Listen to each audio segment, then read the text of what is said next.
This all went down in 2001 up in northern Maine near Baxter State Park. I'm Penobscot, and I've spent most of my life up in these woods. My family runs a small guide service taking folks hunting and fishing, showing them the beauty of the place. These forests, they're like an old friend, one that'll help you survive as long as you respect it. This story didn't start with anything strange, just a job that sounded like it might put a good stack of cash in my pocket. The call came on a Tuesday evening in October, when the leaves were just starting to turn and the air had that bite that warned of winter coming fast. The voice on the other end was smooth, educated, the kind of voice that belonged to someone who'd never worried about money a day in his life. "Mr. Greyhawk, I understand you offer specialized hunting expeditions. We're looking for something unique, game that most people never get to see." I'd heard this before. City folks who watched too much Discovery Channel and thought they were ready for the real wilderness. But the man on the phone, Brad Morrison, he said his name was offering $3,000 for a 4-day expedition. That was more than I usually made in 2 months. "What kind of game you looking for?" I asked, already knowing I'd take the job regardless. "Well, we've done the usual deer, elk, even bear down in Pennsylvania. We want something that'll give us stories to tell, something challenging." Something challenging. In my experience, people who talked like that usually had no idea what they were asking for. But $3,000 was $3,000, and winter was coming. My truck needed new tires, and my mother's medical bills weren't getting any smaller. Some rich folks from out of state wanted to go deep into the park for game they'd never seen before. Made me laugh. They probably expected to bag a trophy moose without getting their hands dirty. But hey, it was decent money, and I figured if they'd gotten this far, they could handle a couple days off the grid. The reality hit me when I met them at the parking area of the last gas station before the park entrance. There were 4 of them, and they looked like they'd stepped out of an outdoor gear catalog. Everything was brand new, from their hiking boots to their matching North Face jackets. The kind of gear that cost more than most people made in a month. Brad was exactly what I'd expected from his voice, tall, well-groomed, with the kind of confidence that came from never having to doubt whether you belonged somewhere. He had the build of someone who spent time in expensive gyms, not splitting wood or hauling gear through rough terrain. His handshake was firm but soft, no calluses. Tess, his girlfriend, was busy taking pictures of everything with a camera that probably cost more than my monthly income. She had that polished look of someone who spent serious time on her appearance, even for a wilderness trip. Her idea of roughing it was probably a hotel without room service. Then there were the brothers, Sam and Cole. They looked enough alike that I could tell they were related, but their personalities couldn't have been more different. Sam was quieter, thoughtful, the kind of guy who might actually listen when you explained something. Cole was pure energy and competition, already talking about what kind of trophy he was going to take home. "So what exactly are we hunting out there?" Cole asked, hefting his expensive day pack like it weighed nothing. "Depends on what we find," I said. "Moose, possibly bear if we're lucky. Maybe some good-sized deer." "Bear?" Tess looked up from her camera with sudden interest. "Is that safe?" I almost laughed. "Ma'am, nothing about being 20 miles from the nearest road is completely safe. That's why you hired me."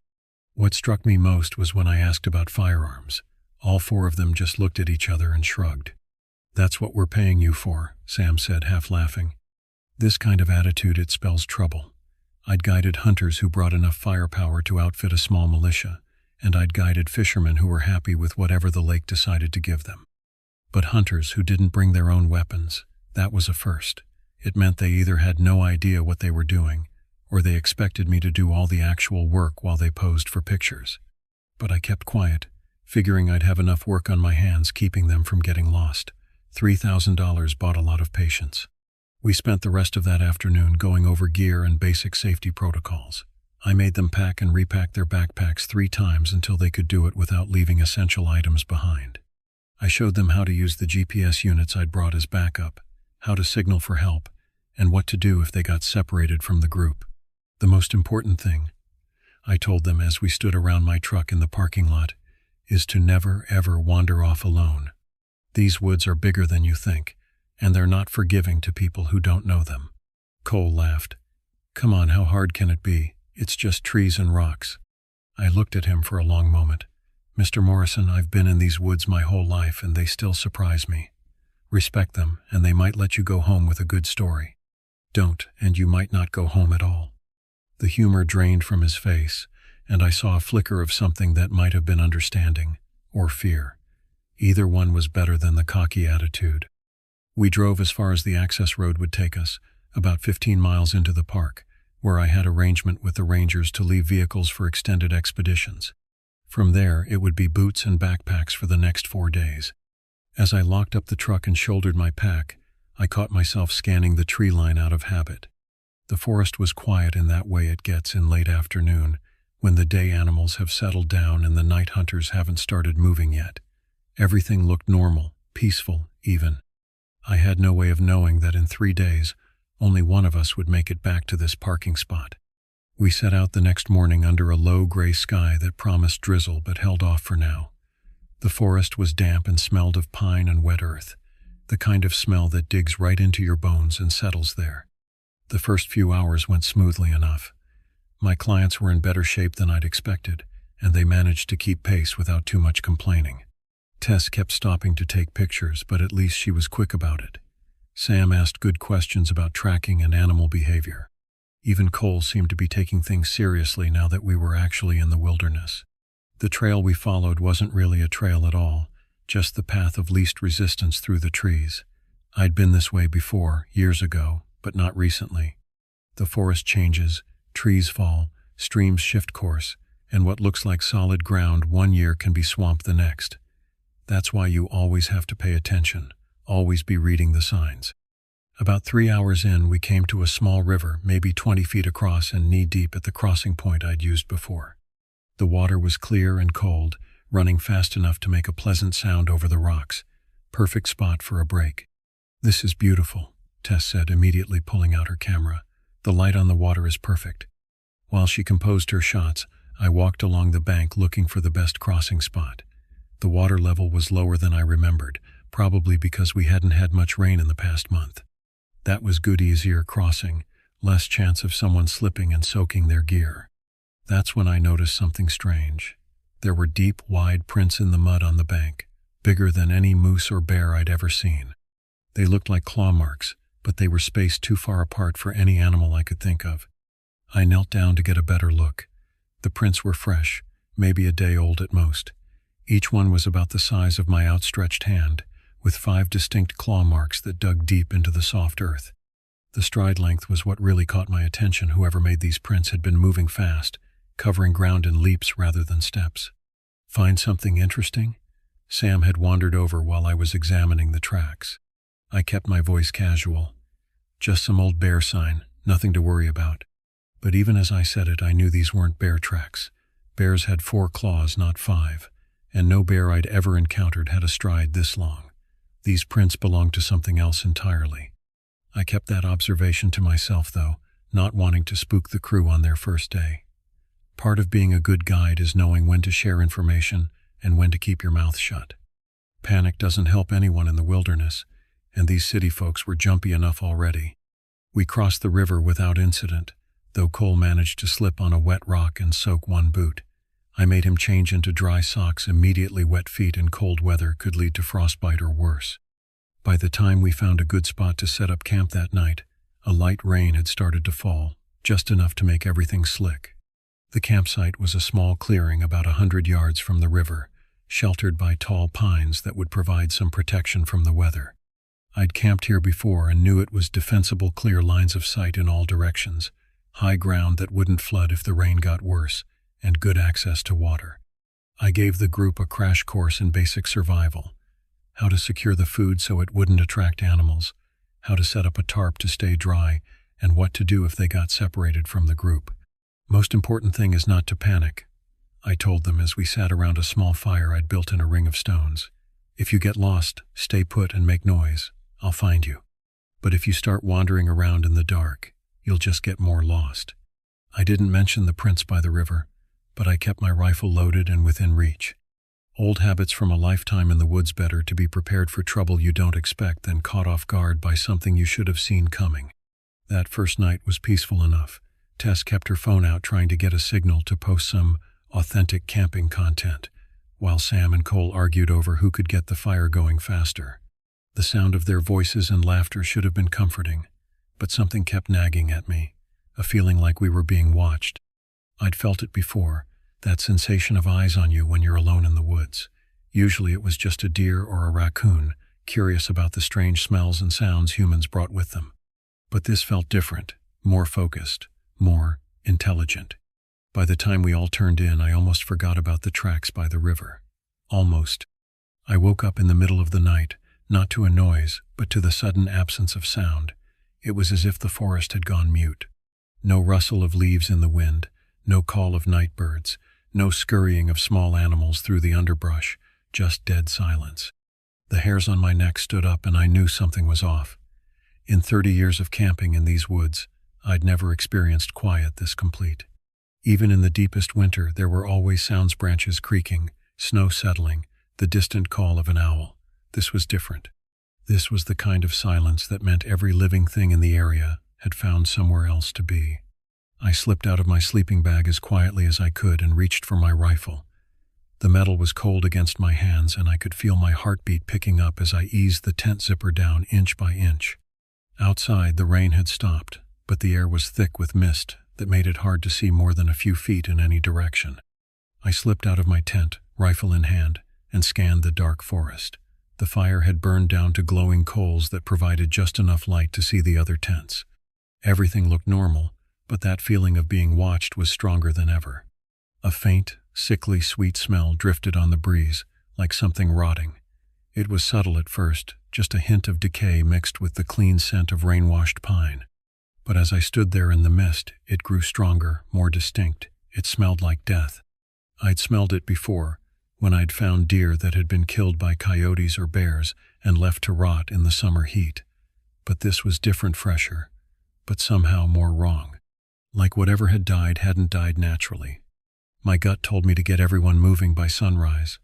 Whatever had made those tracks by the river was still in the area, and the silence told me it was close, very close. I spent the rest of the night sitting by the dying fire, rifle across my knees, watching the tree line for any sign of movement. The mist made everything look like shadows, and more than once I caught myself aiming at what turned out to be a low-hanging branch or a rock formation. When dawn finally came, gray and cold, I was exhausted but alert.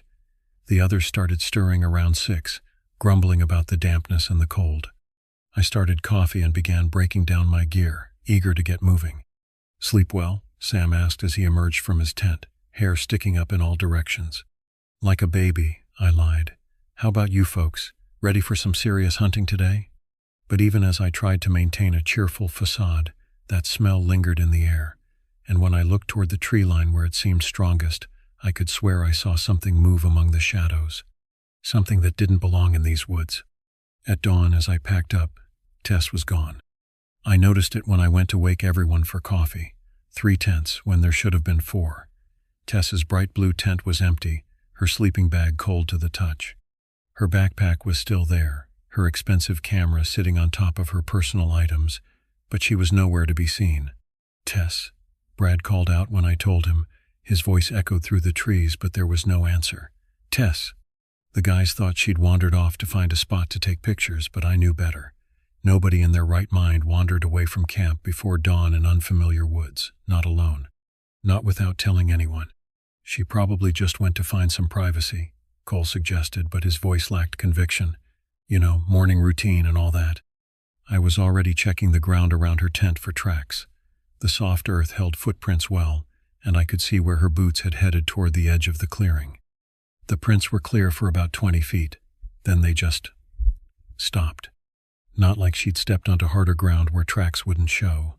They just ended, as if she'd vanished into thin air.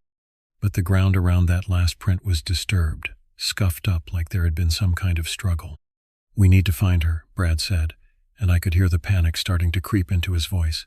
"She could be hurt or lost or—" "We'll find her," I said, trying to project more confidence than I felt. "But we do this smart. We stay together, we mark our path, and we search in a grid pattern." We split up into 2 groups, Brad and Cole heading north toward higher ground, Sam and me working our way south toward the river. I had the GPS and the radio, and we agreed to check in every 30 minutes. The forest seemed different in daylight, less threatening but somehow more alien. The mist was burning off, revealing the stark beauty of autumn in northern Maine. Maples blazed red and gold against the deep green of the pines, and normally I would have stopped to appreciate it. But today, all I could think about was Tess, and those tracks by the river, and that sickly sweet smell that still seemed to linger in the air. "You think she's okay?" Sam asked as we worked our way through a stand of birch trees, their white bark stark against the colorful undergrowth. "I'm sure she's fine," I said, but the lie tasted bitter. I'd been guiding in these woods for 15 years, and I'd never had someone just disappear like this. People got lost, sure. They wandered off and got turned around. But they left tracks, they left signs, they didn't just vanish. We called her name every few minutes, stopping to listen for a response. The forest was alive with normal sounds, now birds calling, squirrels chattering, the distant sound of water running over rocks. But no human voice answered our calls. An hour passed, then another. We met back up with Brad and Cole at the agreed-upon rendezvous point, a distinctive rock formation that was easy to spot from a distance. They hadn't found anything either, just more empty forest. "This is insane," Brad said, running his hands through his hair. "People don't just disappear, there has to be some explanation." That's when we found her backpack. It was near the edge of a steep ravine, about a quarter-mile from our campsite. The pack was sitting upright against a tree, as if someone had carefully placed it there. None of the contents had been disturbed. Her water bottle was still clipped to the side, her rain jacket still stuffed in the top compartment. But there was no sign of Tess herself. "She must have fallen," Cole said, peering over the edge of the ravine.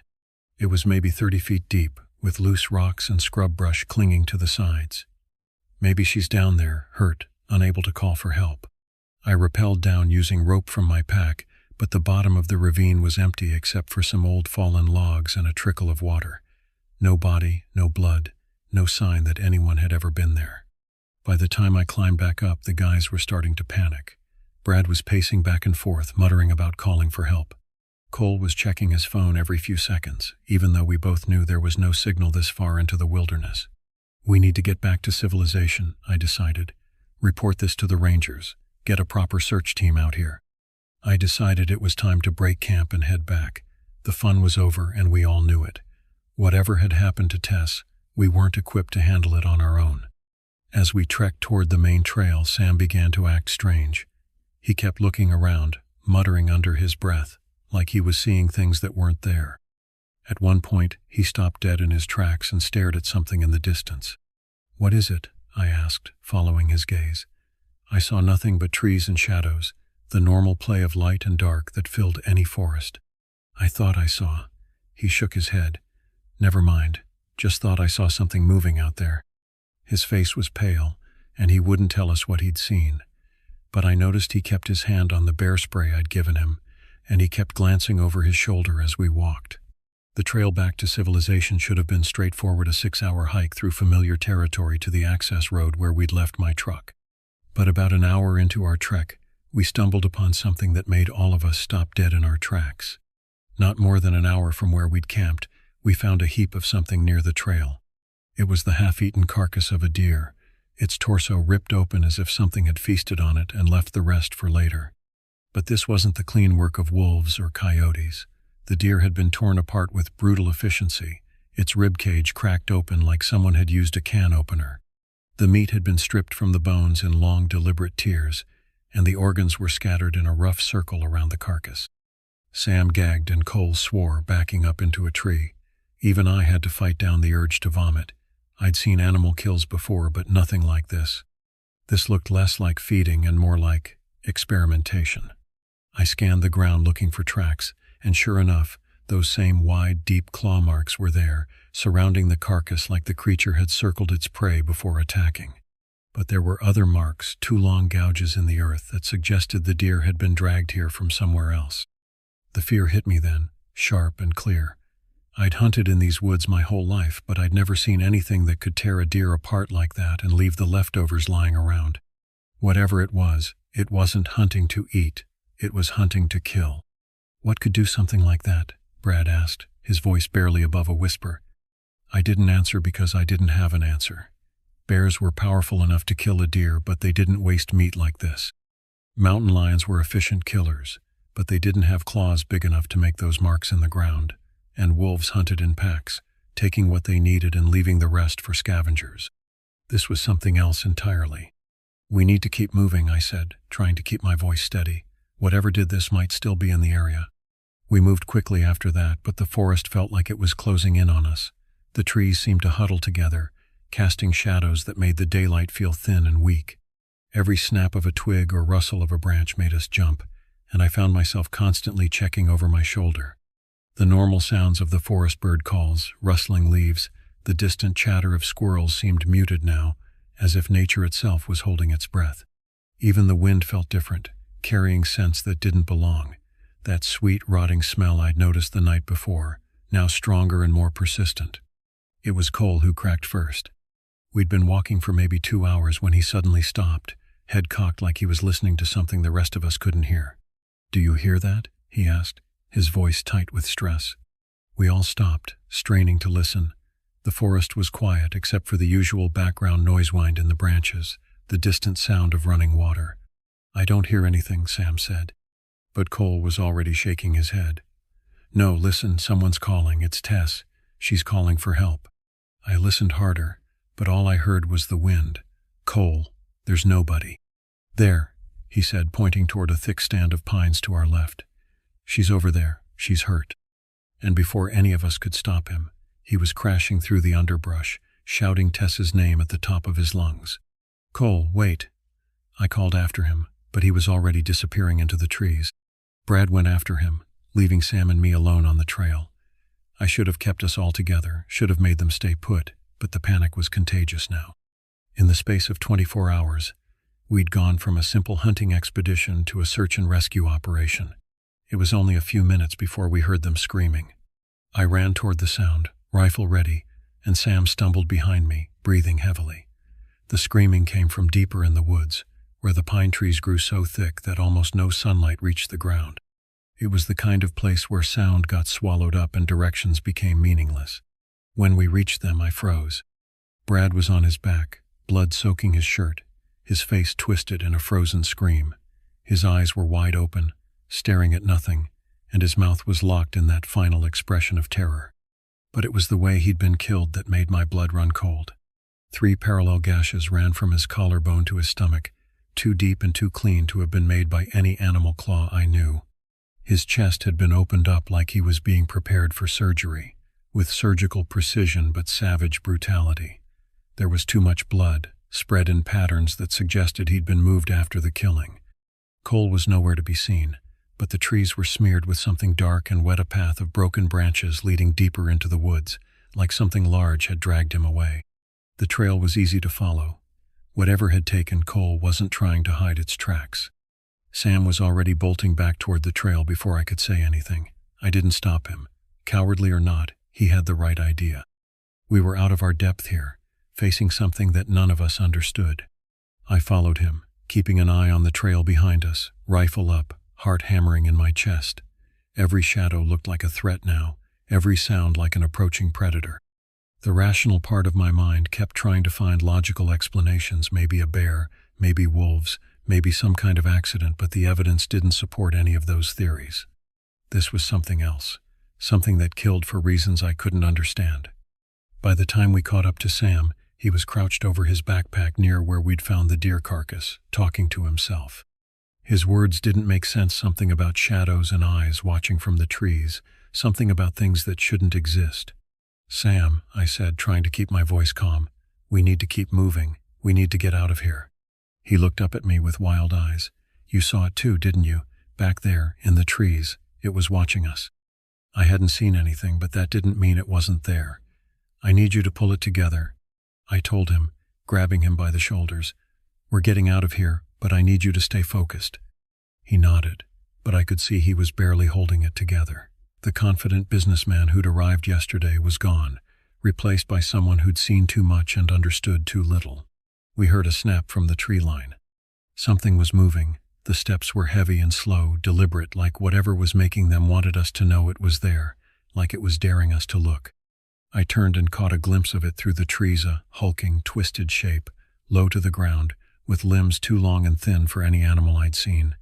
It moved like a wolf, but its shoulders jutted up and down in a way that didn't make sense, as if they were hinged wrong. The proportions were all off, like someone had taken the parts of different animals and stuck them together without regard for how they were supposed to fit. And that smell, that sweet rot I'd been catching hints of since yesterday, hit us like a wave. It was the smell of death, but not just death. Decay, corruption. Something that had been dead for a long time but was still moving. I didn't wait to get a better look.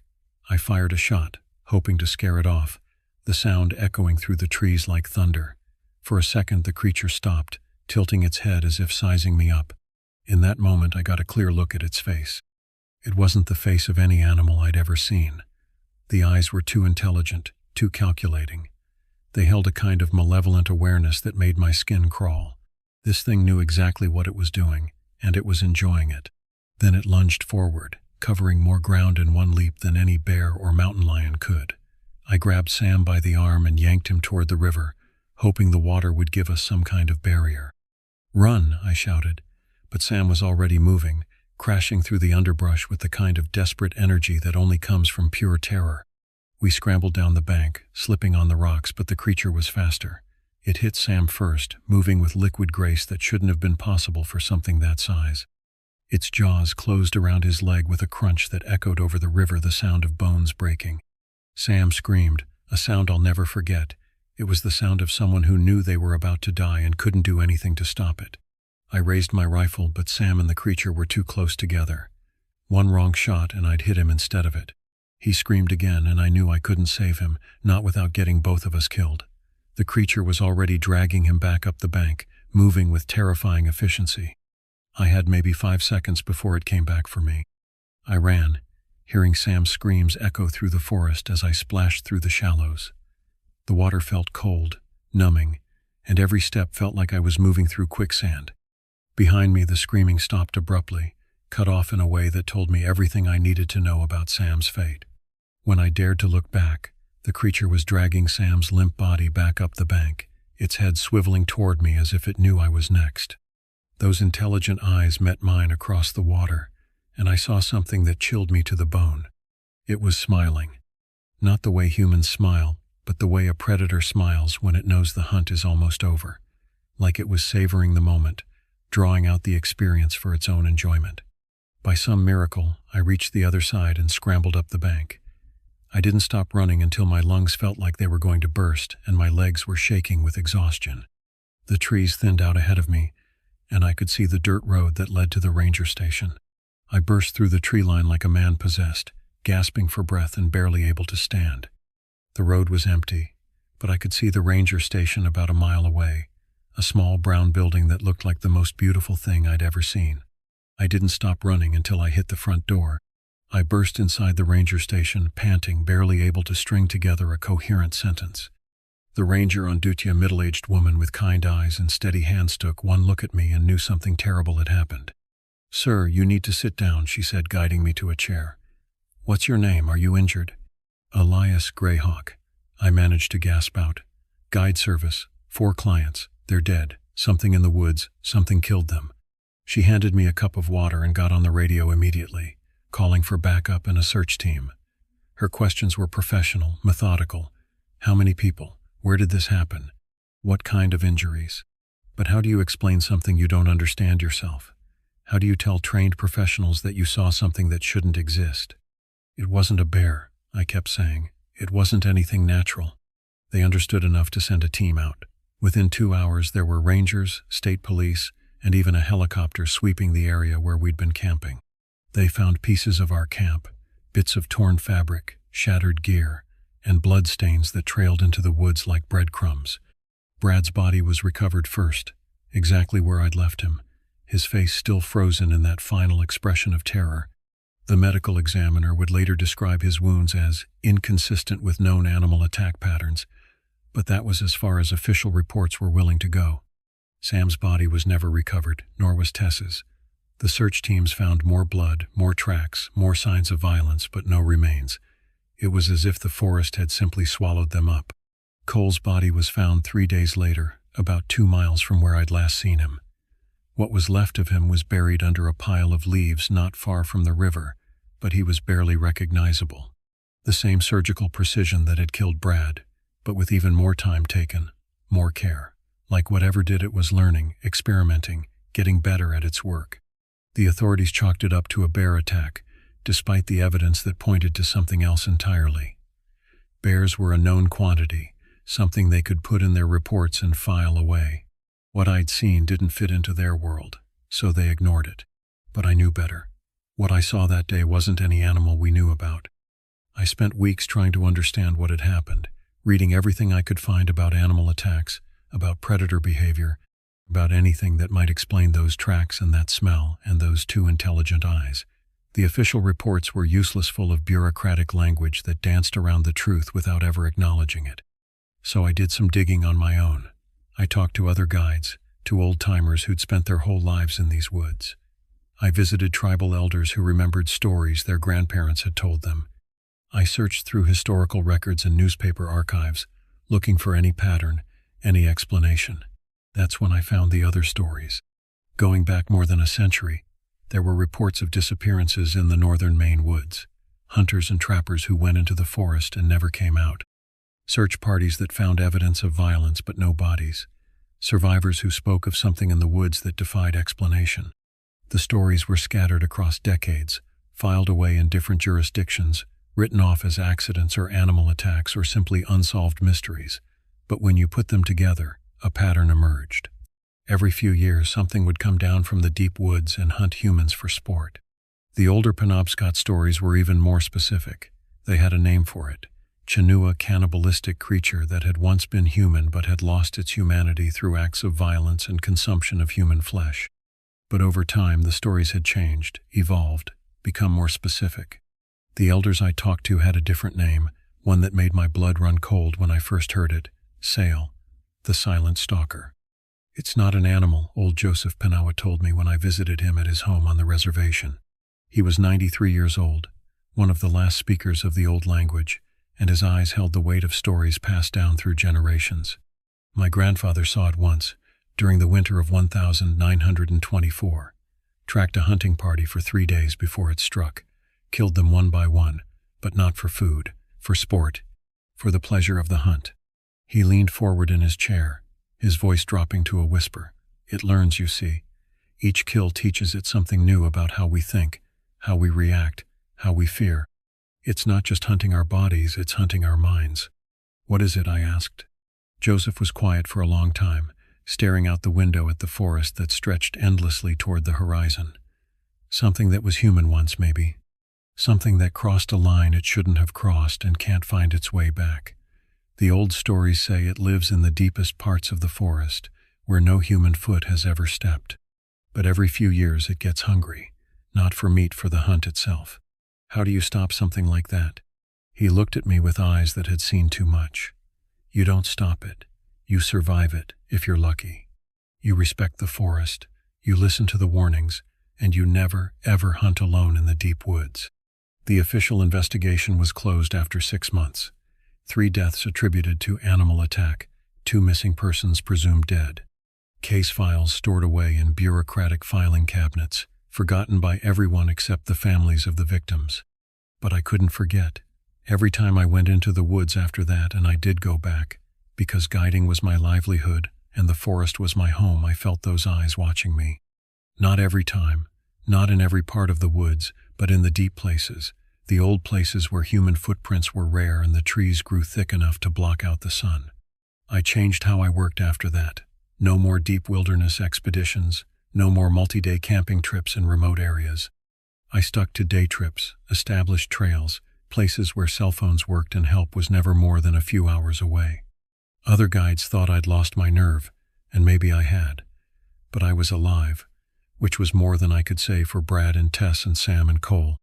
Sometimes, on still nights when the wind was just right, I could swear I heard something moving in the forest beyond my house, something large and patient, watching and waiting. The old-timers said the Sale never forgot a scent, never gave up on prey that had escaped. I kept my rifle loaded and my doors locked, but I knew that if it really wanted me, those precautions wouldn't matter. The only thing that kept me alive was distance, staying out of the deep woods, staying where human civilization was strong enough to hold the darkness at bay. The forest remembers everything, every footstep, every death, every moment of terror. And somewhere in its deepest heart, In places where maps don't go and GPS signals don't reach, something waits with the patience of centuries and the hunger of the damned. The sail is still out there, still hunting, still learning, and still waiting for the next group of hunters who think they're the predators in these ancient woods. They're wrong. They always are.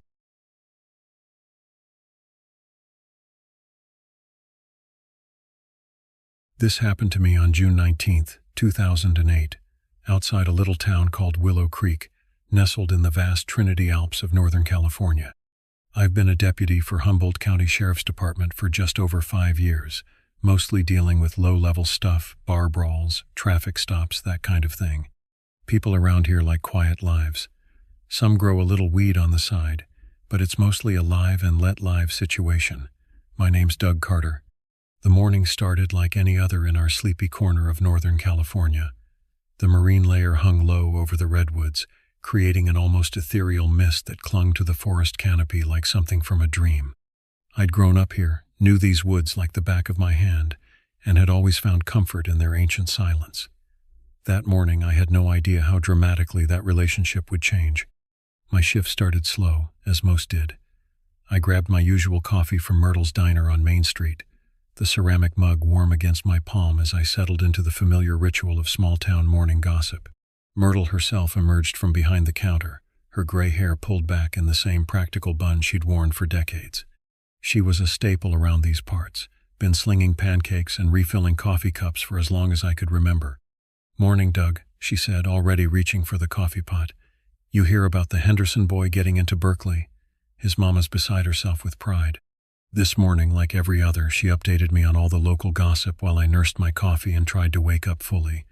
Who's getting divorced? Who's having a baby? Standard small-town fare that usually went in one ear and out the other. But there was something comforting about the routine, the predictability of it all. The biggest excitement we usually saw was teenagers drinking beer at the old quarry, or the occasional domestic dispute that required more talking than arresting. The radio on my belt crackled to life just after 11 o'clock, cutting through Myrtle's commentary about Mrs. Patterson's new rose garden. Dispatch's voice was crisp and professional, but I caught the underlying tension that came with something more serious than a noise complaint. Unit 47. We have a missing person report. Group of college students camping up near Horse Linto Creek Trail. One didn't return to camp last night. I felt my stomach tighten slightly. Missing persons in the wilderness were serious business, especially when the missing person was young and potentially inexperienced with the terrain. The Trinity Alps might look beautiful on postcards, but they could be deadly to those who underestimated them. "Copy that, dispatch. ETA 20 minutes, I responded, already standing and leaving money on the counter for Myrtle. The drive up Highway 299 toward the trailhead gave me time to think about what we might be dealing with. Lost hikers weren't rare occurrences in our county. The area around Horse Linto Creek Trail was particularly challenging, with dense redwood forests, steep climbs, and enough unmarked paths to confuse even experienced hikers. Most of the time we found people within a few hours, dehydrated and embarrassed, but otherwise fine.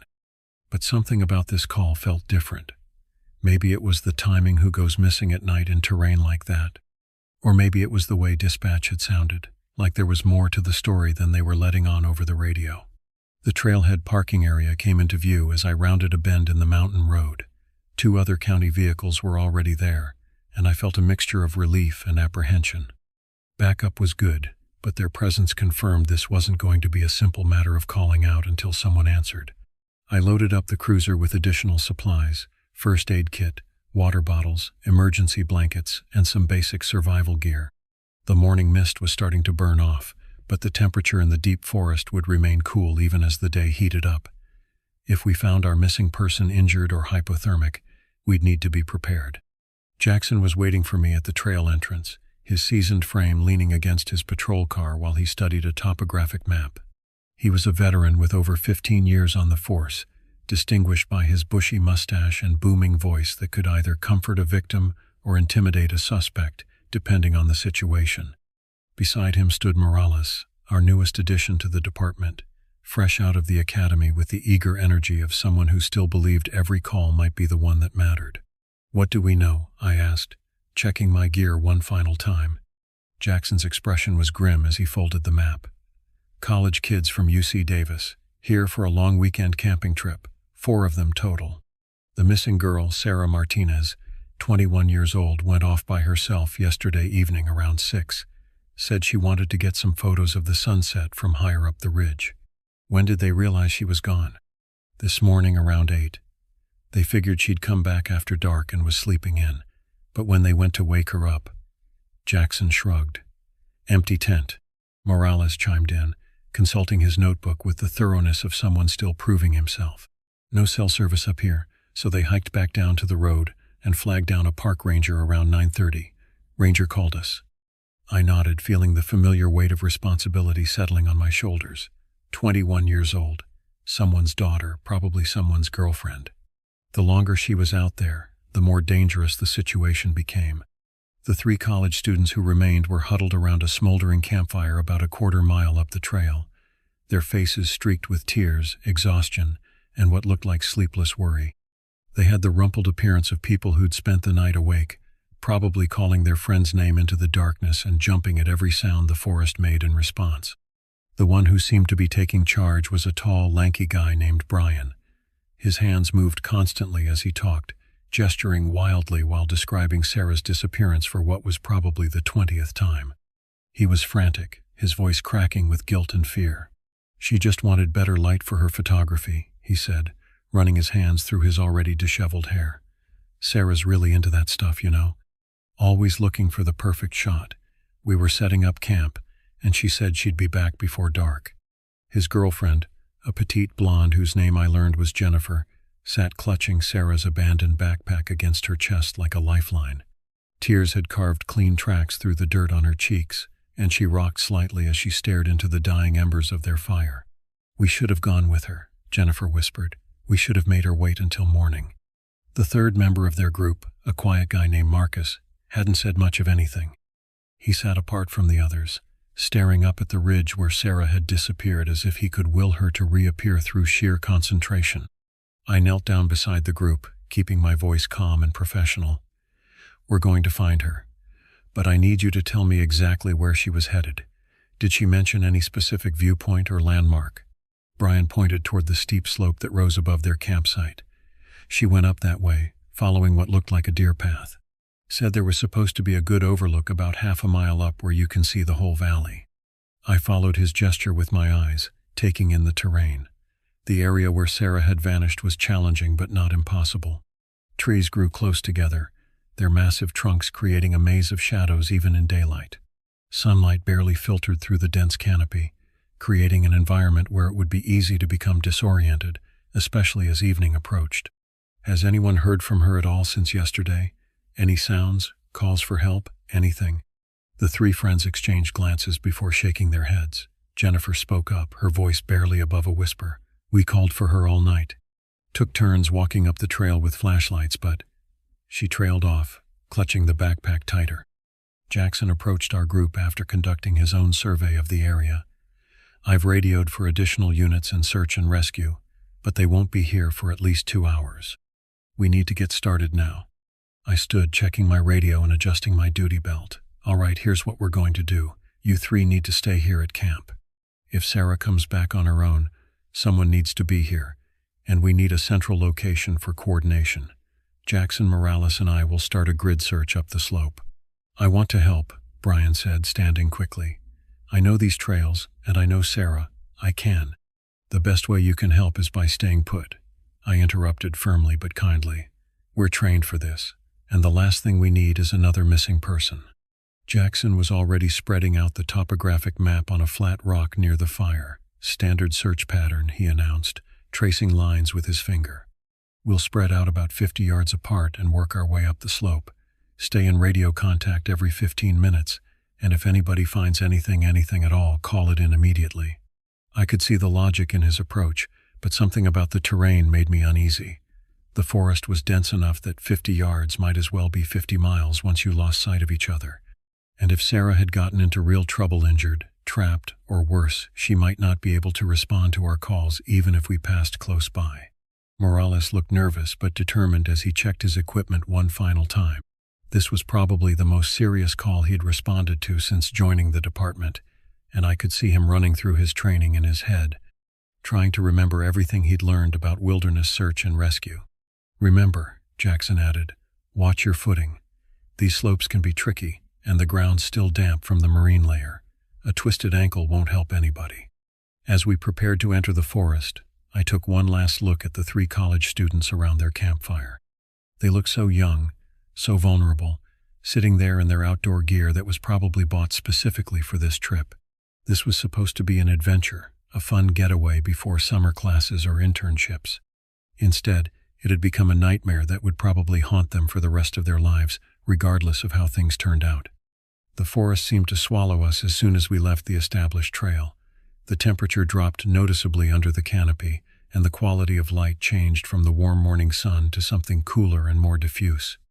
Our footsteps were muffled by layers of fallen needles and decomposing leaves, creating an almost unnatural quiet that made every snapped twig sound like a gunshot. I found myself thinking about Sarah as we began our ascent. What had she been thinking as she climbed this same slope yesterday evening? Had she been excited about getting the perfect photograph, or had she already begun to realize she was in over her head? At what point had adventure turned to fear, and fear to desperation?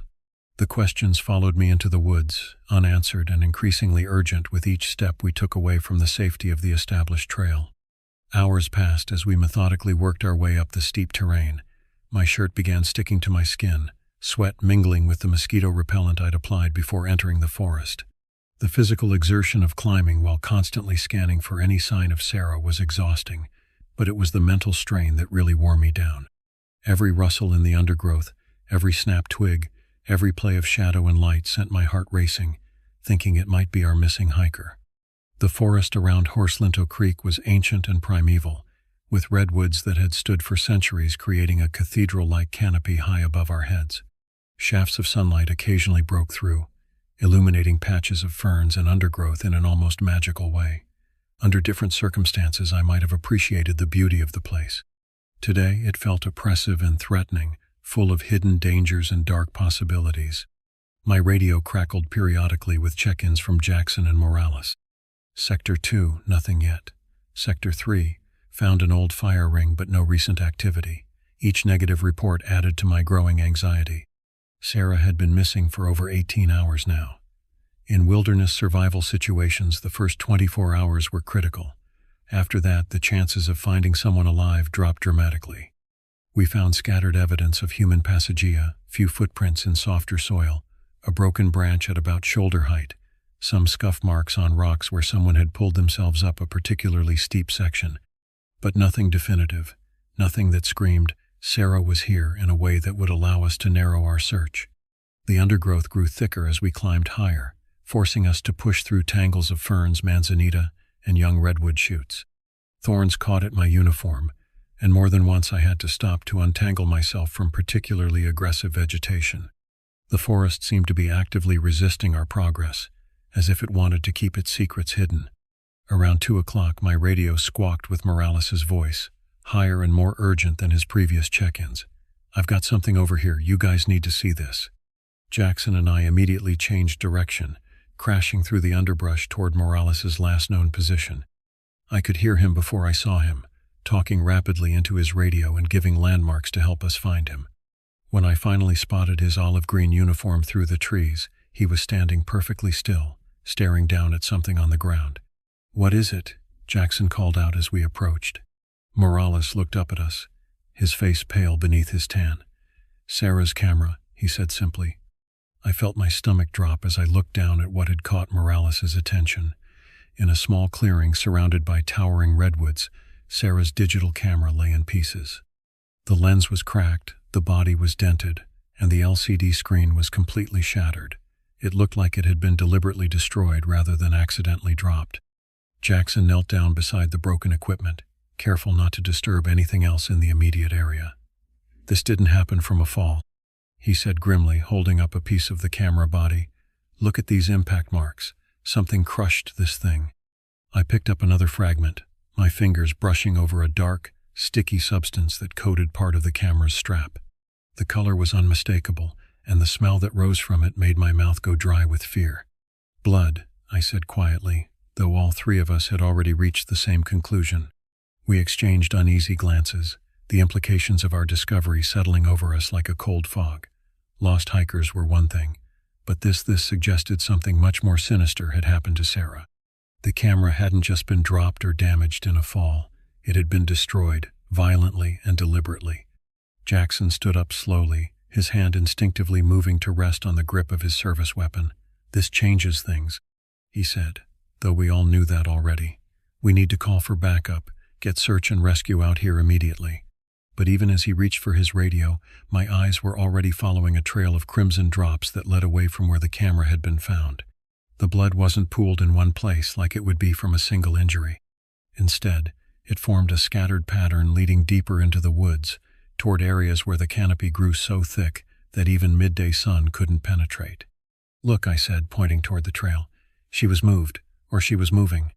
The blood drops were small at first, just tiny specks on leaves and fallen logs. But as I followed the trail with my eyes, they grew larger and more frequent, painting a picture that made my chest tighten with dread. Whatever had happened to Sarah, it hadn't happened quickly or cleanly. Jackson was already talking into his radio, calling for additional units and medical support. His voice was calm and professional, but I could hear the underlying tension that came with knowing we were no longer dealing with a simple missing person case. This had become something else entirely, something that required more resources and expertise than 3 county deputies could provide. "Dispatch, we need search and rescue, medical support, and additional units at Horse Linto Creek Trail immediately. We have evidence of possible foul play involving our missing person." While Jackson coordinated with dispatch, I continued studying the blood trail. It led away from the clearing in a relatively straight line, suggesting either that Sarah had been moving under her own power or that whatever had taken her was moving with purpose rather than randomly.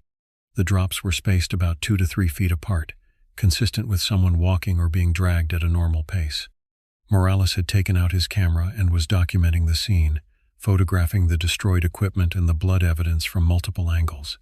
His hands were steady, but I could see the fear in his eyes. This was probably the first time he'd encountered anything like this in his brief career, and I remembered what it felt like to realize that the job you'd signed up for was more dangerous and unpredictable than any training could prepare you for. "What do you think we're dealing with here?" Morales asked quietly while Jackson continued his radio conversation. I wished I had an answer for him, but the truth was that nothing about this scene made sense. Wild animal attacks weren't unheard of in this area. We occasionally dealt with aggressive bears or mountain lions, but the destruction of the camera seemed too deliberate for an animal. At the same time, human violence in these remote areas was extremely rare. Most of the people who came up here were hikers, campers, and nature lovers, not predators looking for victims. "I don't know," I admitted, "but we need to find her, fast." Jackson finished his radio call and rejoined us, his expression grim. "Additional units are en route, but it'll be at least 45 minutes before they arrive. Search and rescue is mobilizing, but they're coming from the other side of the county." The implication was clear. If Sarah was still alive, 45 minutes might be too long to wait for help. But continuing to follow the blood trail without backup was dangerous, potentially putting more lives at risk. It was a decision that would haunt me regardless of which choice I made. I looked up at the canopy above us, noting how the light was already beginning to change as afternoon moved toward evening. In a few hours, the forest would be plunged into darkness, making any search exponentially more difficult and dangerous. If we were going to find Sarah, it had to be soon. "I'm going to follow the trail," I announced, surprising myself with the firmness in my voice. "You two wait for backup and coordinate from here." Jackson immediately shook his head. "Negative. We stick together. Whatever did this might still be out there. And if Sarah's still alive, every minute we wait could be the difference between finding her and finding a body," I countered. "Besides, the trail is fresh. If we lose it now, we might never pick it up again." The argument was sound, but I could see Jackson weighing the risks against the potential benefits. As the senior officer on scene, the decision ultimately rested with him. But I also knew him well enough to recognize the same sense of urgency I was feeling. We'd both been cops long enough to know that time was almost always the most critical factor in situations like this. Morales stepped forward, his young face set with determination. "If Carter's going, I'm going with him. You can coordinate from here and guide the backup units when they arrive." Jackson looked between us for a long moment, then nodded reluctantly. "All right, but you stay in radio contact every 10 minutes, and at the first sign of trouble you call for help and get out of there." "Understood?" We both nodded, though I suspected Jackson knew as well as I did that radio contact might be impossible once we got deeper into the heavy forest. The terrain and vegetation could block signals, leaving us effectively on our own until we emerged or someone came looking for us. I checked my equipment one more time. Service weapon secure in its holster, spare ammunition, first aid kit, water, and my radio. Morales did the same, though I noticed his hands were shaking slightly as he adjusted his gear. The kid was scared, which was probably the appropriate response to what we were walking into. The blood trail led away from the clearing in a generally northeast direction, towards some of the most remote and difficult terrain in the area. As we began following it, I found myself hoping that we'd find Sarah quickly, injured but alive, and that whatever had attacked her had moved on. But a growing sense of dread in my gut told me that we were walking towards something much worse than a simple rescue operation. The forest seemed to grow darker and more oppressive with each step we took away from the clearing. The blood drops became more frequent and larger, sometimes smeared across rocks or tree trunks in ways that suggested either extreme disorientation or something far more sinister. Every shadow looked like a potential threat. Every sound made me reach instinctively for my weapon. Behind me, Morales was breathing hard, not just from the physical exertion but from the stress of what we were pursuing.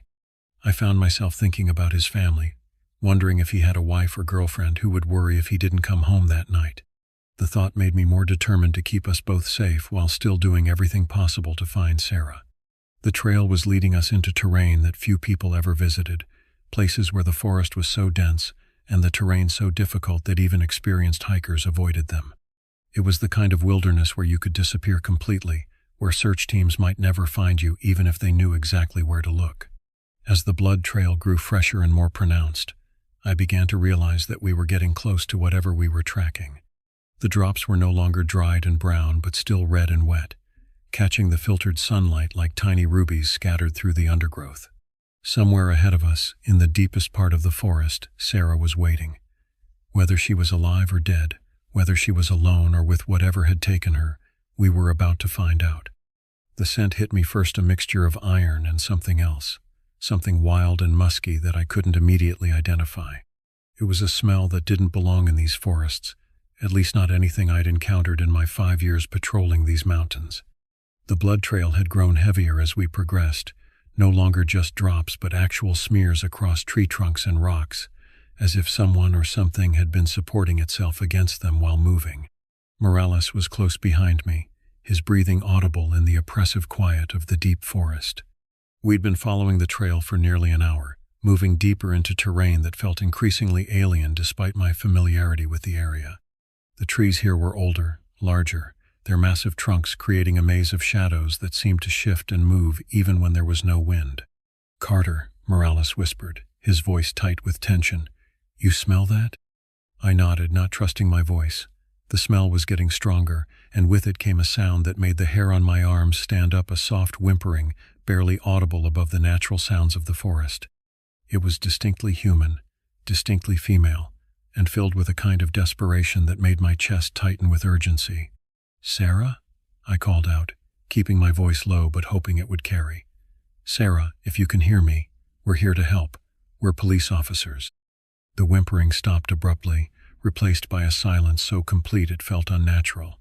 Even the normal forest sounds, bird calls, insect buzzing, the rustle of small animals in the undergrowth seemed to have ceased. It was as if the entire ecosystem was holding its breath, waiting for something to happen. I moved forward more cautiously, my hand instinctively moving to rest on the grip of my service weapon.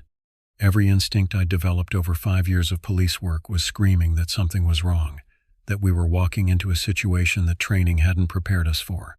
But the knowledge that Sarah was somewhere nearby, possibly dying, pushed me forward despite my fears. The blood trail led to a natural depression in the forest floor, a small clearing surrounded by some of the largest redwoods I'd ever seen. These trees were ancient, probably standing when European settlers first arrived in California, their trunks so massive that it would take a dozen people holding hands to encircle them. The canopy they created blocked out almost all direct sunlight, leaving the clearing in a perpetual twilight that felt more like early evening than mid-afternoon. And there, slumped against the base of the largest redwood, was Sarah. She was alive but barely conscious, her face pale and streaked with dirt and tears. Her left leg was twisted at an unnatural angle, and blood had soaked through her jeans from what looked like deep gashes in her thigh. Her eyes were wide with terror, darting constantly between us and something beyond our line of sight, as if she was watching for a threat that we couldn't see. But what made my blood run cold wasn't Sarah's condition.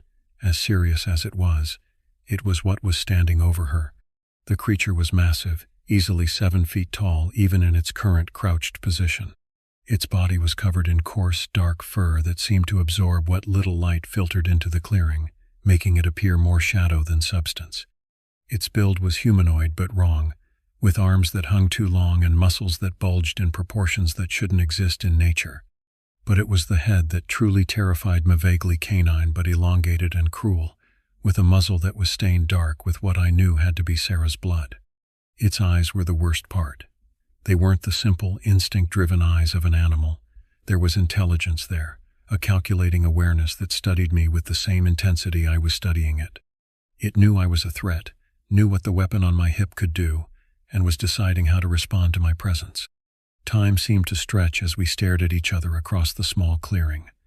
I was peripherally aware of Morales beside me, frozen in shock, his hand halfway to his weapon but unable to complete the motion. Sarah let out a soft, choked sob that seemed to break the spell, reminding all of us that this wasn't just a confrontation between predator and prey, but a rescue situation with an innocent life hanging in the balance. My training kicked in, overriding the fear that threatened to paralyze me.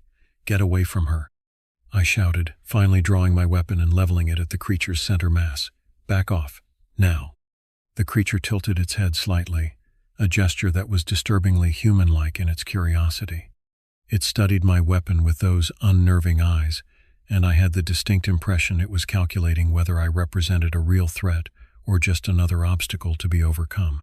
Its muscles tensed, and I could see it preparing to move, though whether toward me or away from Sarah, I couldn't tell.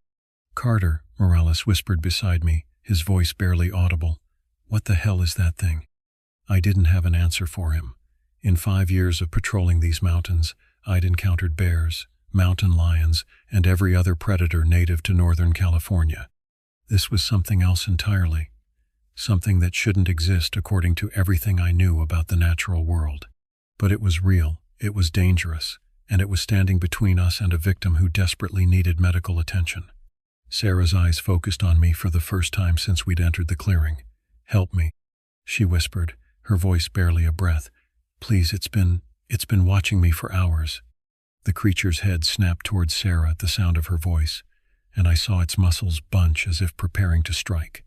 That movement broke my paralysis and triggered every protective instinct I possessed.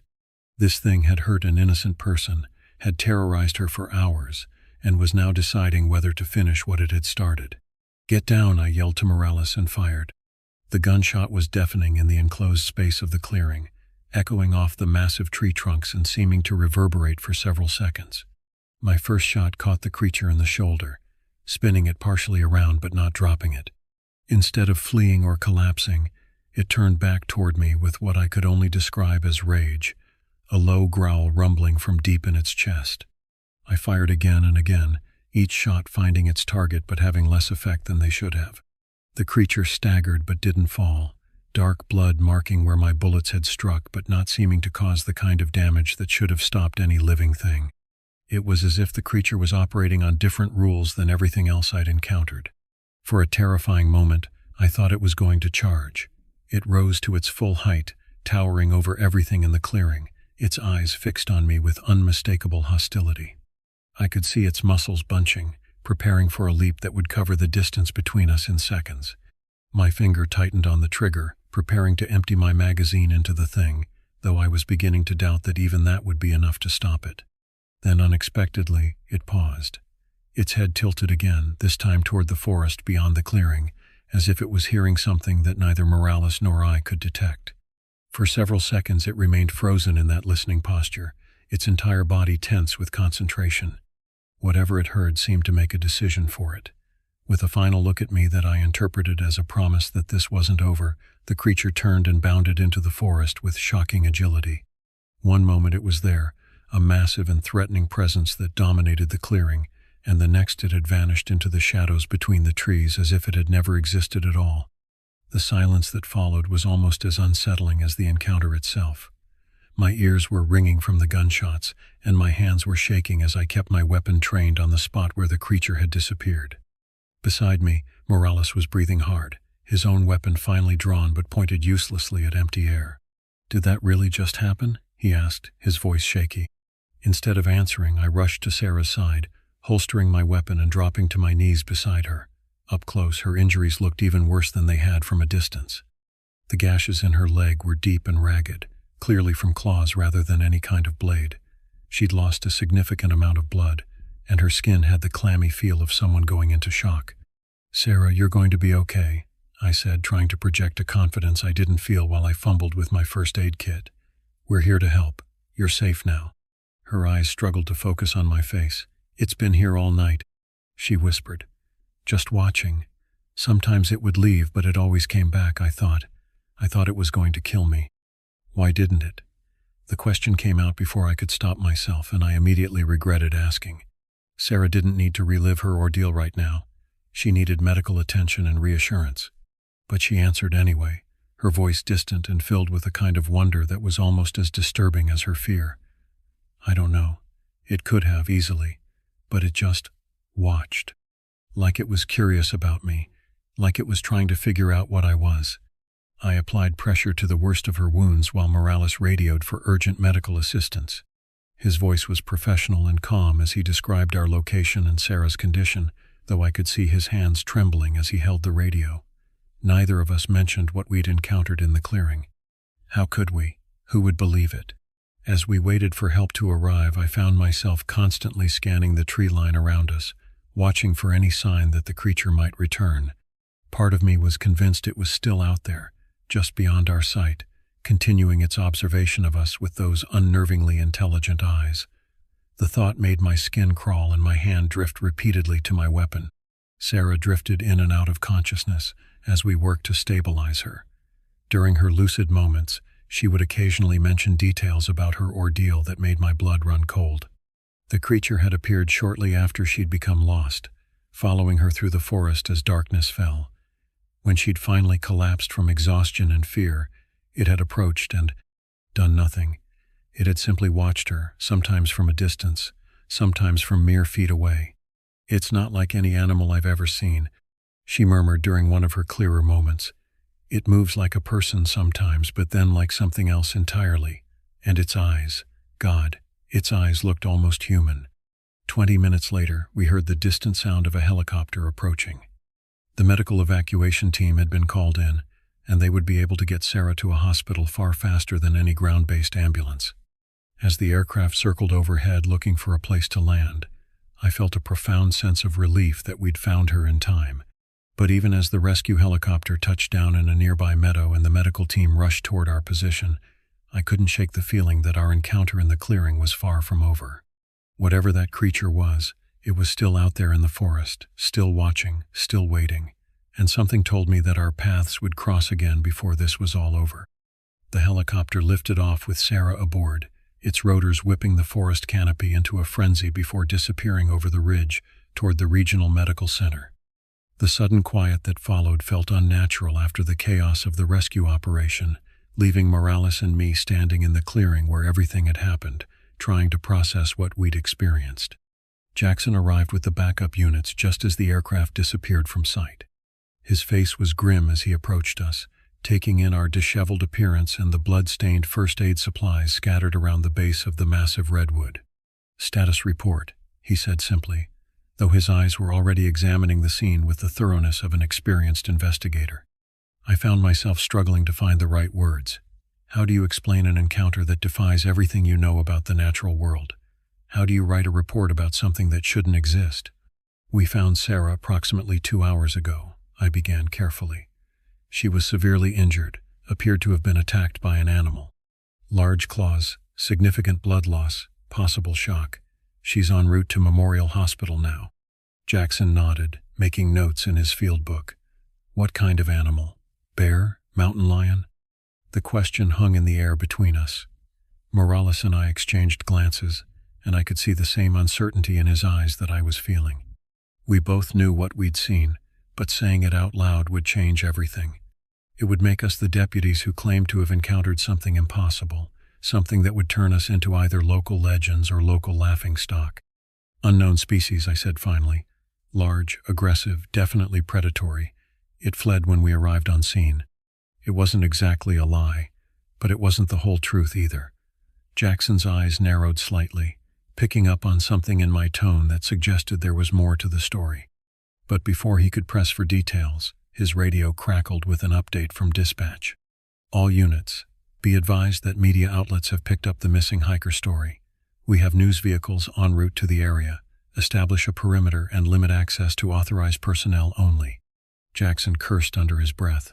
Media attention was the last thing we needed while trying to process what had happened.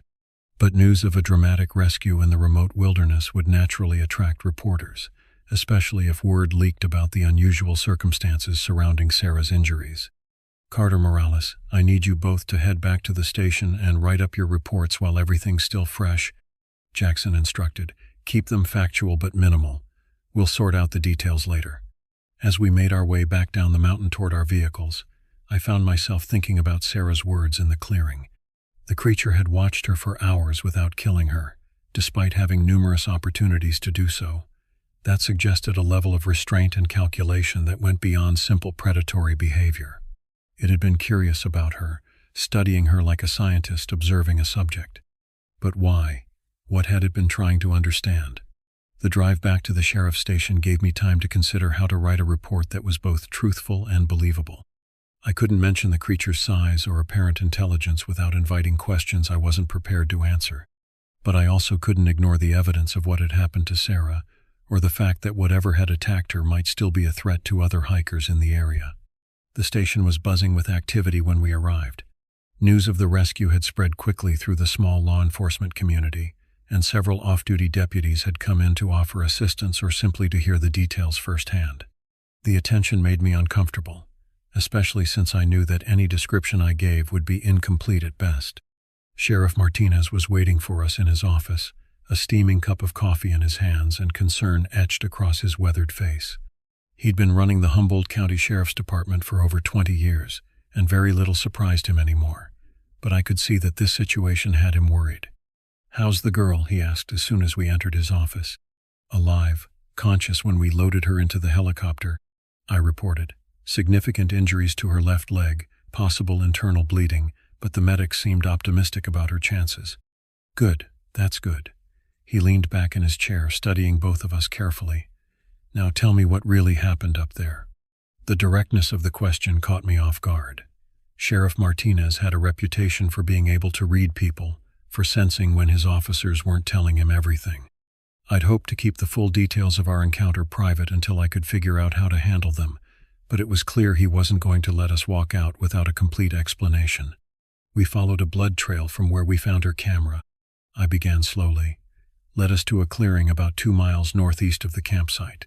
Sarah was there, injured, and there was an animal standing over her." "What kind of animal?" The same question Jackson had asked, and one I still didn't know how to answer honestly. Sheriff Martinez was watching me intently, waiting for a response that would help him understand what kind of threat might still be lurking in his county's wilderness areas. "I'm not sure," I admitted. "It was larger than anything I've encountered before. Dark fur, powerful build, definitely aggressive. I fired several shots and it retreated into the forest." "Several shots? Did you hit it?" "Yes, sir, multiple hits, but it didn't go down, just left." Sheriff Martinez frowned, making notes on a pad in front of him. "We'll need to organize a follow-up search, see if we can track this thing, and determine if it's still a threat to public safety. I'll contact Fish and Game, see if they have any insights about large predators in the area." The mention of other agencies made my stomach tighten.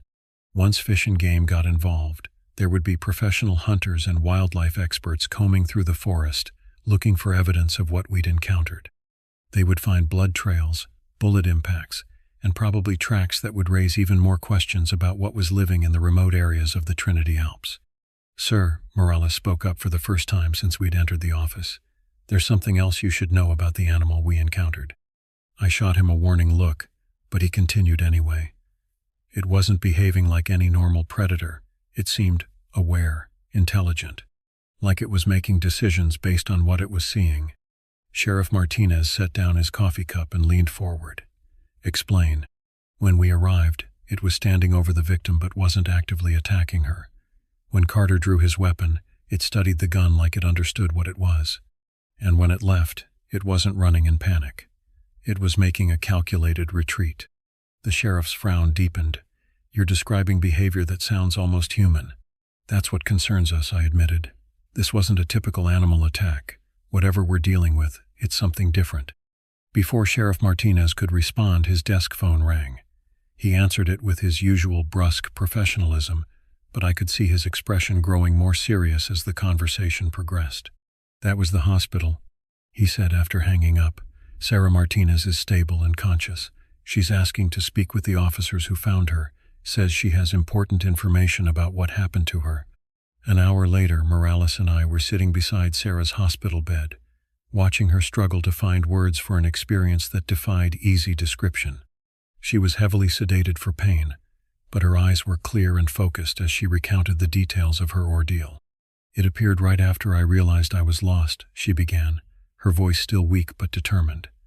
"At first I thought it was just shadows moving between the trees, but then I saw it clearly. It was watching me from maybe 50 feet away, just standing there like it was curious about what I was doing." "How long did it watch you?" I asked gently. "Hours. Sometimes it would disappear for a while and I'd think it was gone, but then I'd see it again in a different location, always keeping its distance, always watching. I was too scared to move, too scared to make any noise that might provoke it." "Did it ever approach you directly?" Sarah nodded slowly. "Once, right before dawn. I must have dozed off, and when I woke up it was maybe 10 feet away, just staring at me. I thought that was it, that it was finally going to attack, but it just studied me for a few minutes, then moved back to its usual distance." "Sarah," Morales said carefully, "can you describe what you saw? We need to understand what we're dealing with." Her description matched what we'd witnessed in the clearing: the size, the dark fur, the unsettling intelligence in its eyes, but she added details that made the encounter even more disturbing. "It moved like it was thinking about each step," she explained. "Not like an animal following instincts, but like a person making conscious decisions about where to go and what to do. And the way it looked at me, it was like it was trying to figure out what I was, why I was there." "Did it communicate in any way, make any sounds?" "Just once. Right before you arrived, it made this low sound, almost like it was talking to itself. Not growling or snarling, but like it was, considering something." As we left the hospital, I found myself thinking about the implications of Sarah's account. If her description was accurate, we weren't dealing with a simple predator that had wandered too close to human habitation. This was something that observed, analyzed, and made complex decisions about its behavior. Something that was intensely curious about human beings but restrained enough not to simply kill when it had the opportunity. The question that haunted me as we drove back to the station was simple but terrifying. If this creature was intelligent enough to study Sarah for hours without harming her, what was it trying to learn? And what would it do with that knowledge once it had gathered enough information? The story was already spreading through Willow Creek by the time we returned to town. Local residents gathered in small groups outside businesses, speaking in hushed tones about the college student who'd been attacked by something in the forest. The details varied with each telling, growing more dramatic and less accurate with each repetition. By evening, the first news van had arrived from Eureka, followed by reporters from San Francisco and Sacramento. The quiet little town that had always prided itself on being off the beaten path suddenly found itself at the center of a media circus that would only grow larger as more details emerged. I went home that night knowing that everything had changed. The forest that had always been a source of peace and solitude for me now felt threatening and unknown.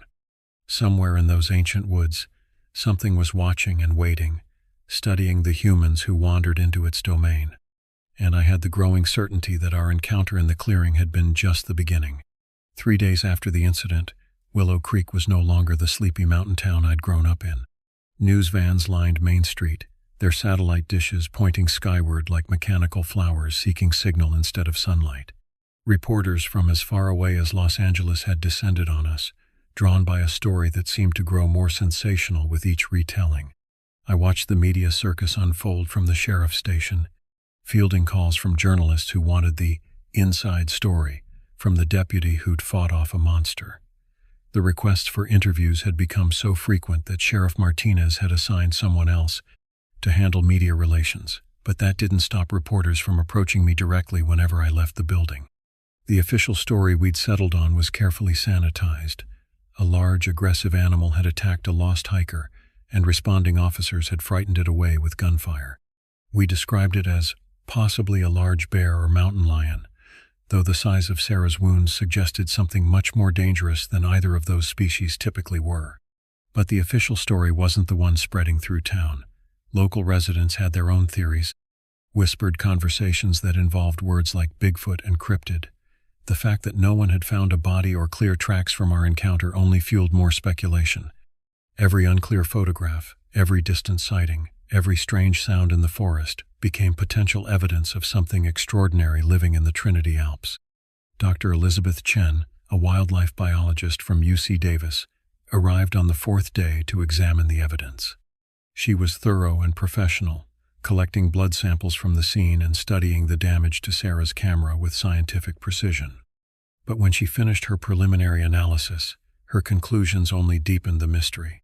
The blood samples show DNA that doesn't match any known species in the database, she told Sheriff Martinez during a briefing I was allowed to attend.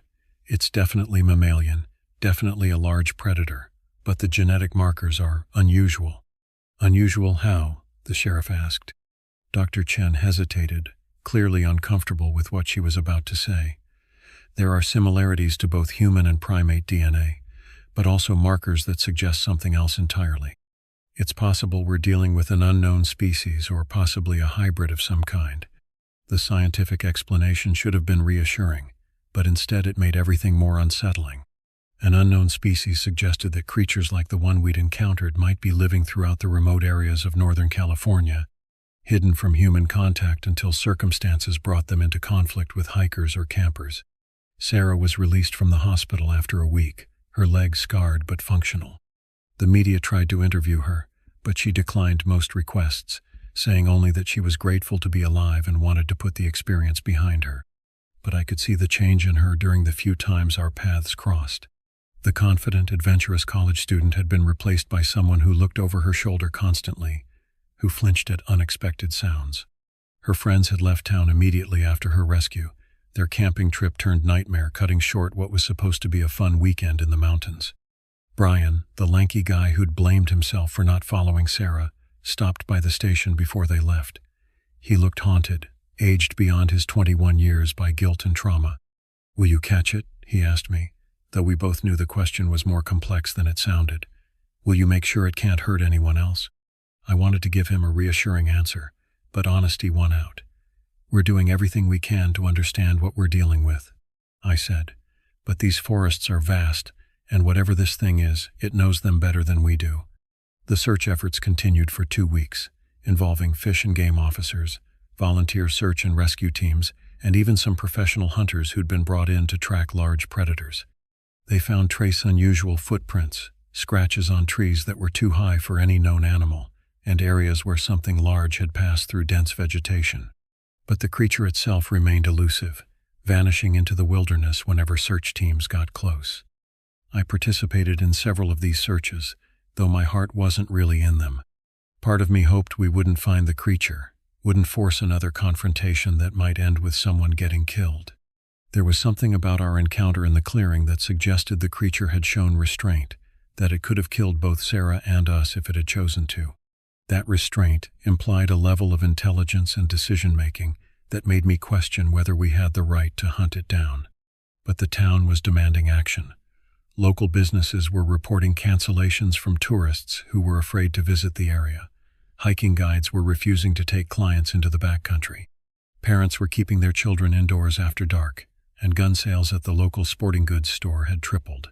Fear was changing the fundamental character of a community that had always prided itself on its connection to the natural world. The media attention gradually faded after a month, the reporters moving on to newer stories and leaving us to deal with the aftermath in relative privacy. But the changes to Willow Creek were permanent. People looked at the forest differently now, seeing threat instead of beauty in the ancient redwoods that surrounded our town. Hiking trails that had been popular for decades were nearly deserted, and the local ranger station reported a dramatic decrease in camping permits. I found myself changing too, developing habits that would have seemed paranoid just weeks before. I checked locks twice before going to bed, kept my service weapon close even when off duty, and found myself scanning tree lines wherever I went outside of town. The creature had become a constant presence in my thoughts, a shadow that followed me through daily life even when I was far from the forest. 6 months after the incident, I made the decision to transfer to a different county. The official reason was career advancement. A detective position had opened up in a department closer to San Francisco, offering better pay and more diverse cases. But the real reason was that I could no longer do my job effectively in Humboldt County. Every call that took me into the backcountry was colored by memories of that confrontation in the clearing. Every rustle in the undergrowth, every shadow between the trees, made me reach for my weapon and wonder if I was about to face something that shouldn't exist. Sheriff Martinez understood my decision, though he was sorry to lose an experienced deputy. "This job changes you," he said during my exit interview. "Some experiences stick with you longer than others.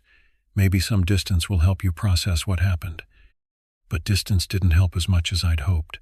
Even in my new assignment, investigating burglaries and domestic disputes in suburban neighborhoods, I found myself thinking about the creature in the forest, not just the terrifying physical presence of it, but the intelligence I'd seen in its eyes, the sense that it had been studying us as carefully as we'd been studying it.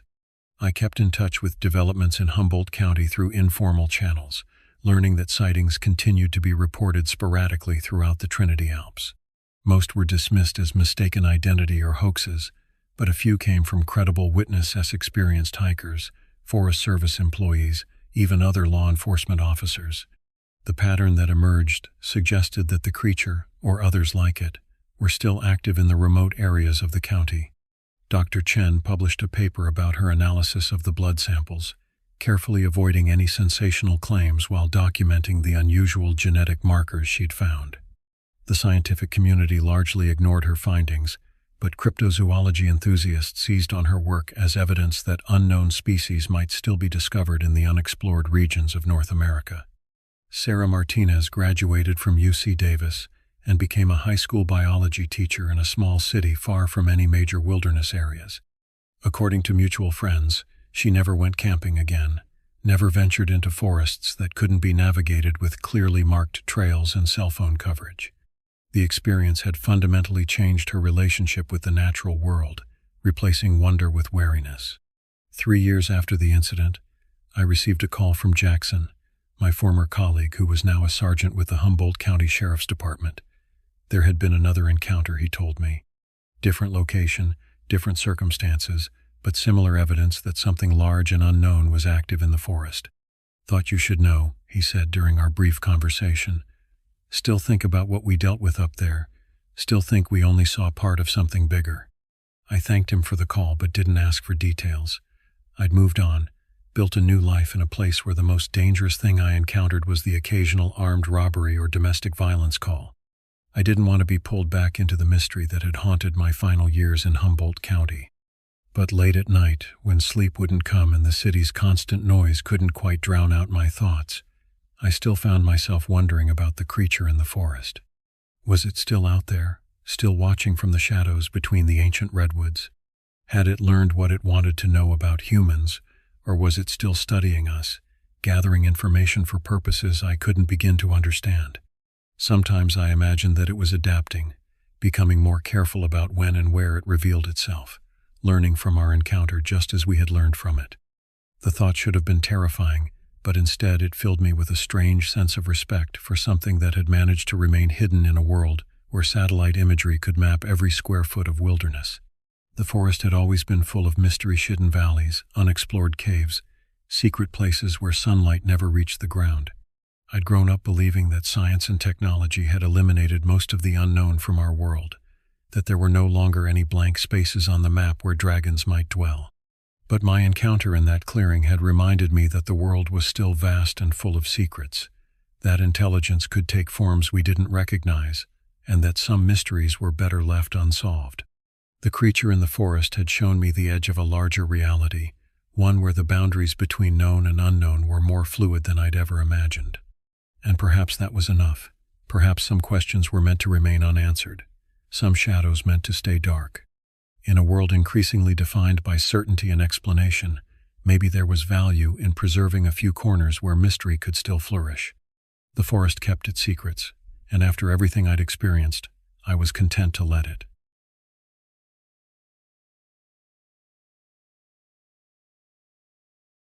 Back in 1987, I had the odd luck of being in the misty woods of Mount Revelstoke National Park, up in British Columbia. I'm from the Secwepemc people, and let me tell you, our land has stories, some that even our elders only half believe. But as it turns out, some things you have to see or survive for yourself to really understand. That summer, I'd taken a job with the Park Services, tracking moose and elk populations. Not exactly my first choice, but I'd been let go from a construction gig for, let's say, creative differences with my boss. The foreman had some very specific ideas about how things should be done, and those ideas didn't mesh well with my suggestion that maybe we shouldn't be cutting corners on foundation work. When you grow up learning that the land deserves respect, watching someone half-ass a job that could hurt people later doesn't sit right. So I spoke up, and speaking up got me a pink slip. I needed the cash, though, and working in the mountains didn't sound so bad. The air was clean, the tourists weren't too annoying, and frankly, most of the time it was just me, the animals, and a radio for company. Even if it was mostly crackling static half the time, I preferred it that way. There's something to be said for solitude when you've spent weeks listening to construction crews hollering over diesel engines. One of my main assignments was logging wildlife activity near a remote cabin, far enough from the main trails that only rangers and wildlife trackers like me bothered to go out there. It sat at the edge of a dense, twisted stretch of forest that locals called the Dark Run. Maybe not the most welcoming name, but it was supposedly just for the thick pines that blocked out the sunlight. At least that's what the park folks said when they handed me the assignment. The cabin itself was nothing special, a basic one-room structure with log walls and a metal roof that sang when the rain hit it. Inside there was a narrow cot, a small wood stove, a table made from split logs, and a chair that wobbled no matter how many times I tried to fix it. The windows were small and high, more like rifle ports than proper windows, which should have been my first clue that maybe this place wasn't meant for comfortable living. But it was the forest that really got to me. I'd spent my whole life in the woods around my home territory, and forests have their own language if you know how to listen. They tell you things, where the deer paths run, when a storm's coming, whether you're welcome or just tolerated. This forest, though, this one was different. It spoke in whispers I couldn't understand. Anyone I talked to who'd lived nearby for more than a few generations got real quiet when I mentioned I'd be spending my days out there. My supervisor, a gruff ex-logger named Bill Hendricks, just shrugged and said the work needed doing. But even he seemed relieved that he wasn't the one heading into the dark run every morning. Just stick to the job, he told me the day before I started. Count the animals, note their behavior, radio in your daily reports. Don't go looking for trouble. The way he said it made me think trouble might be looking for me instead. For the first couple of weeks it was fine, quiet. I'd catch sight of the occasional deer, or I'd spot tracks in the soil and make a note for the day. The work was methodical, checking game trails, counting scat, measuring hoofprints, documenting feeding areas, standard wildlife survey stuff. I'd done similar work for the band council back home, so I knew what to look for. But one thing that stood out was the utter lack of birds. I mean, forests like that usually buzz with chirping, cawing, something. The old-growth cedars and hemlocks should have been alive with woodpeckers, nuthatches, chickadees. Instead, there was just silence, thick, sticky silence that seemed to muffle even my own footsteps. I brushed it off as one of nature's quirks, kept my head down, and did the job. My grandmother used to say that sometimes the forest holds its breath, waiting for something to pass. Maybe that's all this was, the land holding its breath. Every morning I'd wake before dawn in the cabin, heat up coffee on the camp stove, and check my gear: binoculars, camera, field notebook, measuring tape, sample bags. The routine was comforting, something normal to anchor me before heading into that unnatural quiet. I'd mark my route on the survey map, plan my day's circuit, and then step outside into the pre-dawn darkness. That's when the silence was worst. Not even the skitter of small animals in the underbrush, not even the whisper of wind through pine needles. Just my boots on the needle-thick forest floor and the sound of my own breathing. The beam of my flashlight would slice through the darkness between the massive tree trunks, creating strange shadows that seemed to move when I wasn't looking directly at them. By the third week, I started talking to myself, just to break that oppressive quiet. Nothing dramatic, just running commentary on what I was seeing. Deer browse here, maybe 2 days old. Elk track.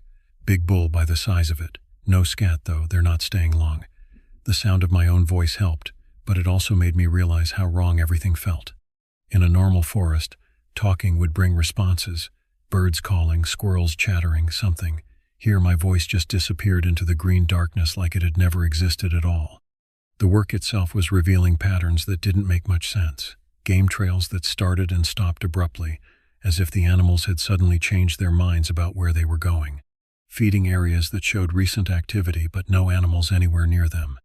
Most telling of all, every single trail seemed to circle around the central core of the dark run, as if there was some invisible barrier the animals wouldn't cross. I marked all of this in my reports, but when I radioed them into base, Bill just acknowledged with a grunt and moved on. Maybe they already knew. Maybe this was normal for this particular patch of forest. But my gut told me different. Animals don't abandon good territory without reason, and every instinct I'd inherited from generations of hunters and woodsmen was telling me that something was wrong here. Still, I needed the job, and the pay was better than anything else I was likely to find. So I kept going out there every day, kept documenting the absence of normal forest life, kept trying to ignore the feeling that I was being watched from the shadows between the ancient trees. That feeling was getting stronger every day. One afternoon I was heading back to the cabin after a long trek through a soggy patch of the forest, mud sticking to my boots and slowing me down. The days were getting shorter as August faded toward September, and I'd pushed my luck staying out later than usual, trying to document some elk sign I'd found near what looked like an old stream bed. The atmosphere had been getting heavier over the past few days, if that was possible. The silence seemed to press in from all sides, and more than once I'd found myself spinning around, convinced I'd heard something following me. But there was never anything there, just the endless ranks of cedar and hemlock stretching away into the green-black depths. I was maybe half a mile from the cabin when the wind shifted, and that's when it hit me. This stench, something dead and rank, but not like anything I'd smelled before.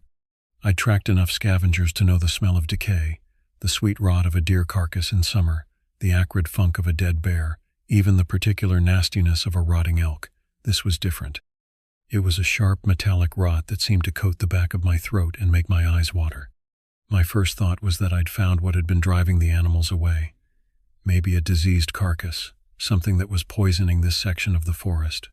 If I could document it, maybe Bill would understand why my wildlife counts were coming up empty. I followed the scent, curiosity pushing me forward despite every instinct telling me to turn around and head back to the cabin. The smell got stronger as I pushed through a thick stand of young pines, their branches scratching at my jacket and gear. Finally, I broke through into a small clearing I'd never seen before, despite weeks of surveying this area. What I found there made me stop dead in my tracks. It was the torn-up carcass of what looked like an elk, a big bull by the size of the antlers, but it hadn't just been scavenged by the usual predators. It had been torn apart like some monster had picked it up and shaken it like a rag doll. The ribcage was splayed open, but not the way a bear would do it. Bears are messy, but they're also methodical. This looked like the work of something with incredible strength and no patience at all. The elk's head was twisted at an impossible angle, still attached but facing completely backward. Its legs were scattered around the clearing like broken sticks. Most disturbing of all, large chunks of meat had been ripped away but left uneaten, just scattered around the base of the surrounding trees like offerings. I pulled out my camera and started documenting, trying to stay professional despite the churning in my stomach. Through the viewfinder, details became clearer and more unsettling. The claw marks in the elk's hide weren't like anything I'd seen before, too big for a bear, too deep for a wolverine, and arranged in patterns that suggested a hand rather than a paw. 5 distinct gouges, each as long as my finger and deep enough to scrape bone. But it was the bite marks that really bothered me. They were massive, suggesting something with a jaw that could encompass the elk's entire shoulder. But the teeth patterns were all wrong. Not the neat punctures you'd expect from a big cat, not the crushing marks of a bear's molars. These looked almost human in their arrangement, just impossibly large. As I worked, that feeling of being watched grew stronger. I found myself glancing over my shoulder every few seconds, and more than once I thought I caught movement in my peripheral vision. The shadows between the trees seemed deeper than they should be, and there was a quality to the silence that made me think something was holding very still, very close by. I looked around the clearing more carefully, searching for tracks or other sign that might tell me what had done this.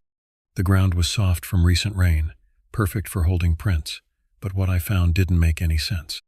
There were marks that might have been footprints, but they were huge, maybe 18 inches long and nearly as wide. More disturbing, they seemed to show 5 distinct toe impressions, each ending in what looked like a claw mark.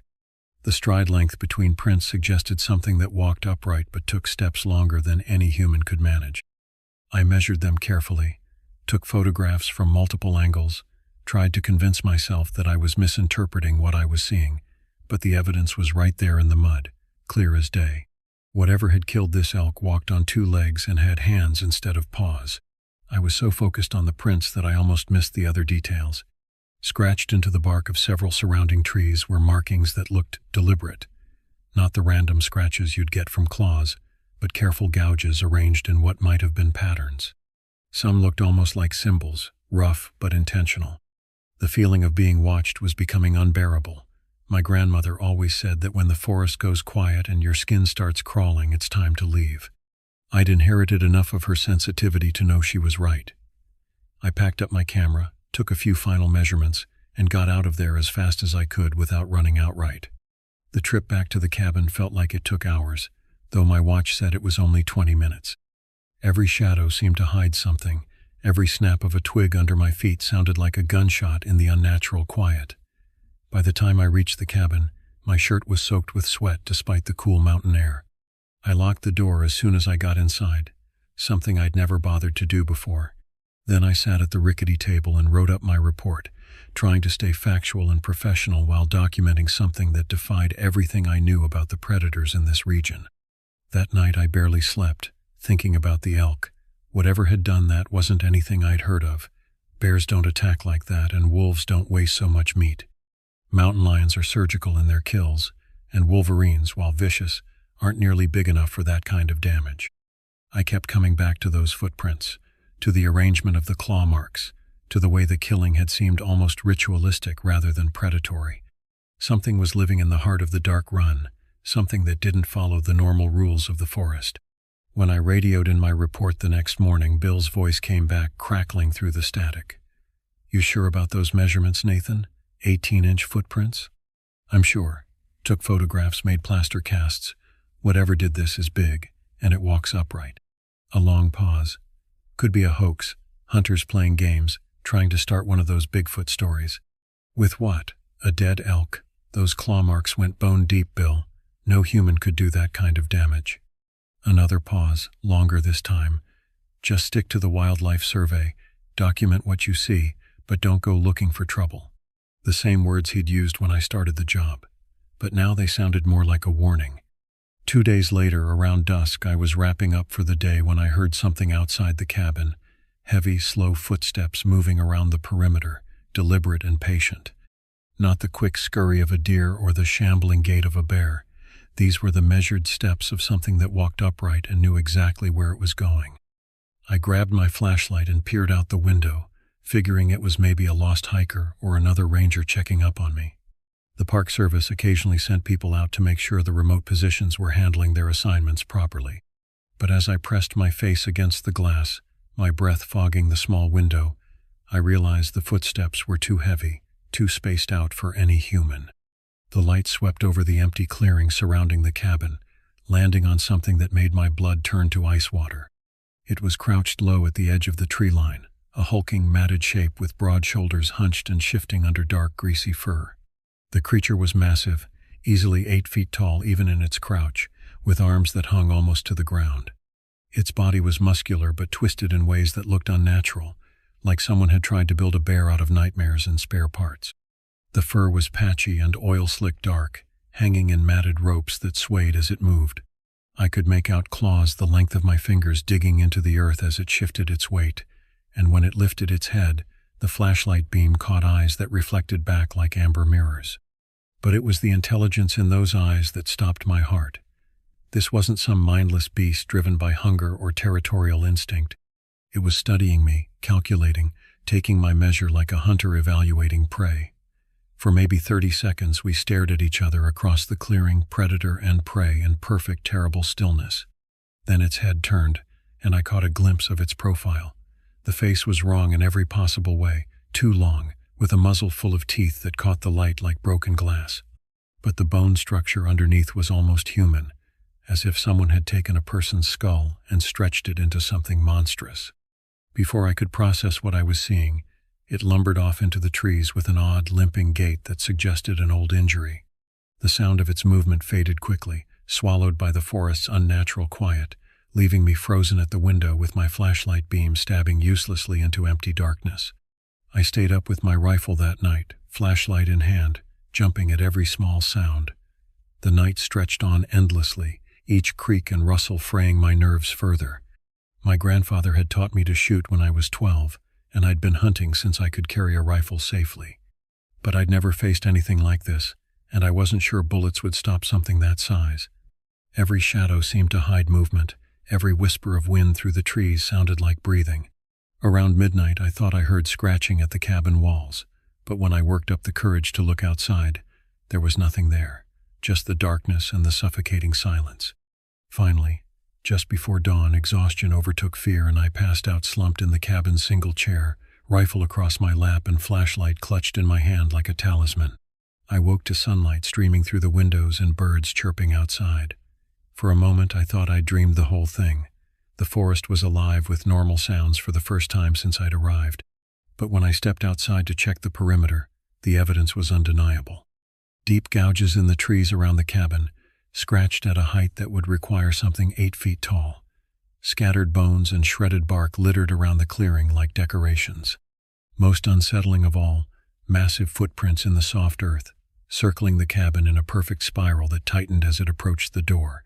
Whatever it was, it had spent hours out there, studying the cabin, learning about me.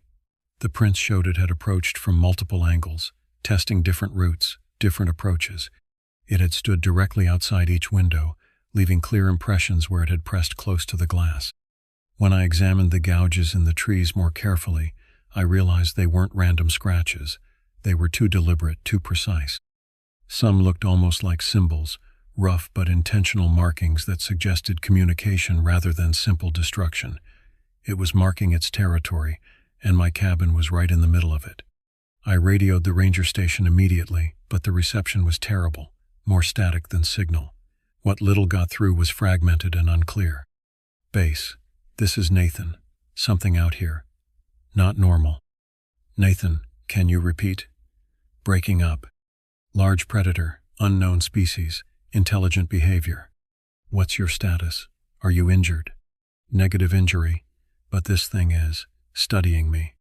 The radio went dead after that, nothing but white noise no matter how I adjusted the frequency. I checked the antenna, cleaned the connections, even tried moving to different locations around the cabin. Nothing. The silence that had been oppressing the forest had apparently claimed my radio as well. I spent the day documenting everything I'd found, taking photographs and measurements, trying to build a case that would convince someone to take this seriously. But even as I worked, I could feel eyes on me from the forest. Every time I looked up from my notebook, I caught glimpses of movement in the shadows between the trees. Never clear enough to be certain, but always there, always watching. The psychological pressure was incredible. I've spent weeks alone in the wilderness before, but this was different. This was the feeling of being hunted by something that understood me better than I understood it. Every survival instinct I possessed was screaming at me to leave, to abandon the job and get back to civilization. But I couldn't, not just because I needed the money, but because I knew nobody would believe me without proof. The photographs of the elk carcass might be dismissed as bear predation. The footprint casts could be explained away as hoaxes. But if I could document this creature directly, if I could bring back evidence that couldn't be ignored, maybe I could warn others about what was living in the heart of the dark run. That evening I prepared for another encounter. I moved the table against the door as a barricade, checked my rifle ammunition, arranged emergency supplies near the windows in case I needed to escape quickly. I even wrote a letter explaining what I'd found, sealed it in a plastic bag, and hid it under the floorboards. If something happened to me, maybe someone would eventually find it and understand. As darkness fell, the forest went silent again. But this time the silence felt different. Not empty, but full of potential. Something was coming, and I was as ready as I could be. I didn't have to wait long. Chapter 4. The Siege. Around midnight I heard the soft, deliberate snapping of branches outside. This time I was ready. My heart was hammering, but I forced myself to stay calm, peeking out the window just in time to see something massive moving at the edge of the clearing. The creature was bigger than I'd remembered, more solid and real in the darkness. As it moved closer to the cabin, I could see details that the previous night's encounter had hidden. The matted fur was shot through with what looked like crude ornaments, pieces of bone and antler woven into the thick pelt like some primitive jewelry. Around its neck hung what appeared to be a necklace made from vertebrae, and wrapped around its massive forearms were what looked like strips of hide decorated with small skulls. But it was the intelligence in its movements that really terrified me. This wasn't some mindless beast stumbling around in the dark. It approached the cabin systematically, testing the windows, examining the door, learning the layout with the patience of a predator that had hunted thinking prey before. The creature ignored the traps like it knew they were there. Every snare I'd set, every noisemaker I'd rigged, it stepped around them or over them with casual ease. It had been watching me set them up, learning my defensive patterns as carefully as I'd been documenting its territory. When it reached the cabin door, it stopped and sniffed the air. Even through the thick log walls, I could hear its breathing. Deep, measured inhalations that seemed to go on forever. It was reading me through scent, learning things about my fear and stress that I couldn't hide. Then it began to test the door itself, not with the crude battery of a mindless animal, but with the careful pressure of something that understood leverage and structural weakness.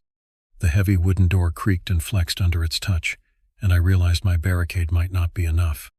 I gripped my rifle, steadying my aim through the window, but I hesitated to shoot. Some part of me, the part that had grown up listening to my grandmother's stories about the spirits that guard the deep woods, whispered that this might not be something bullets could stop.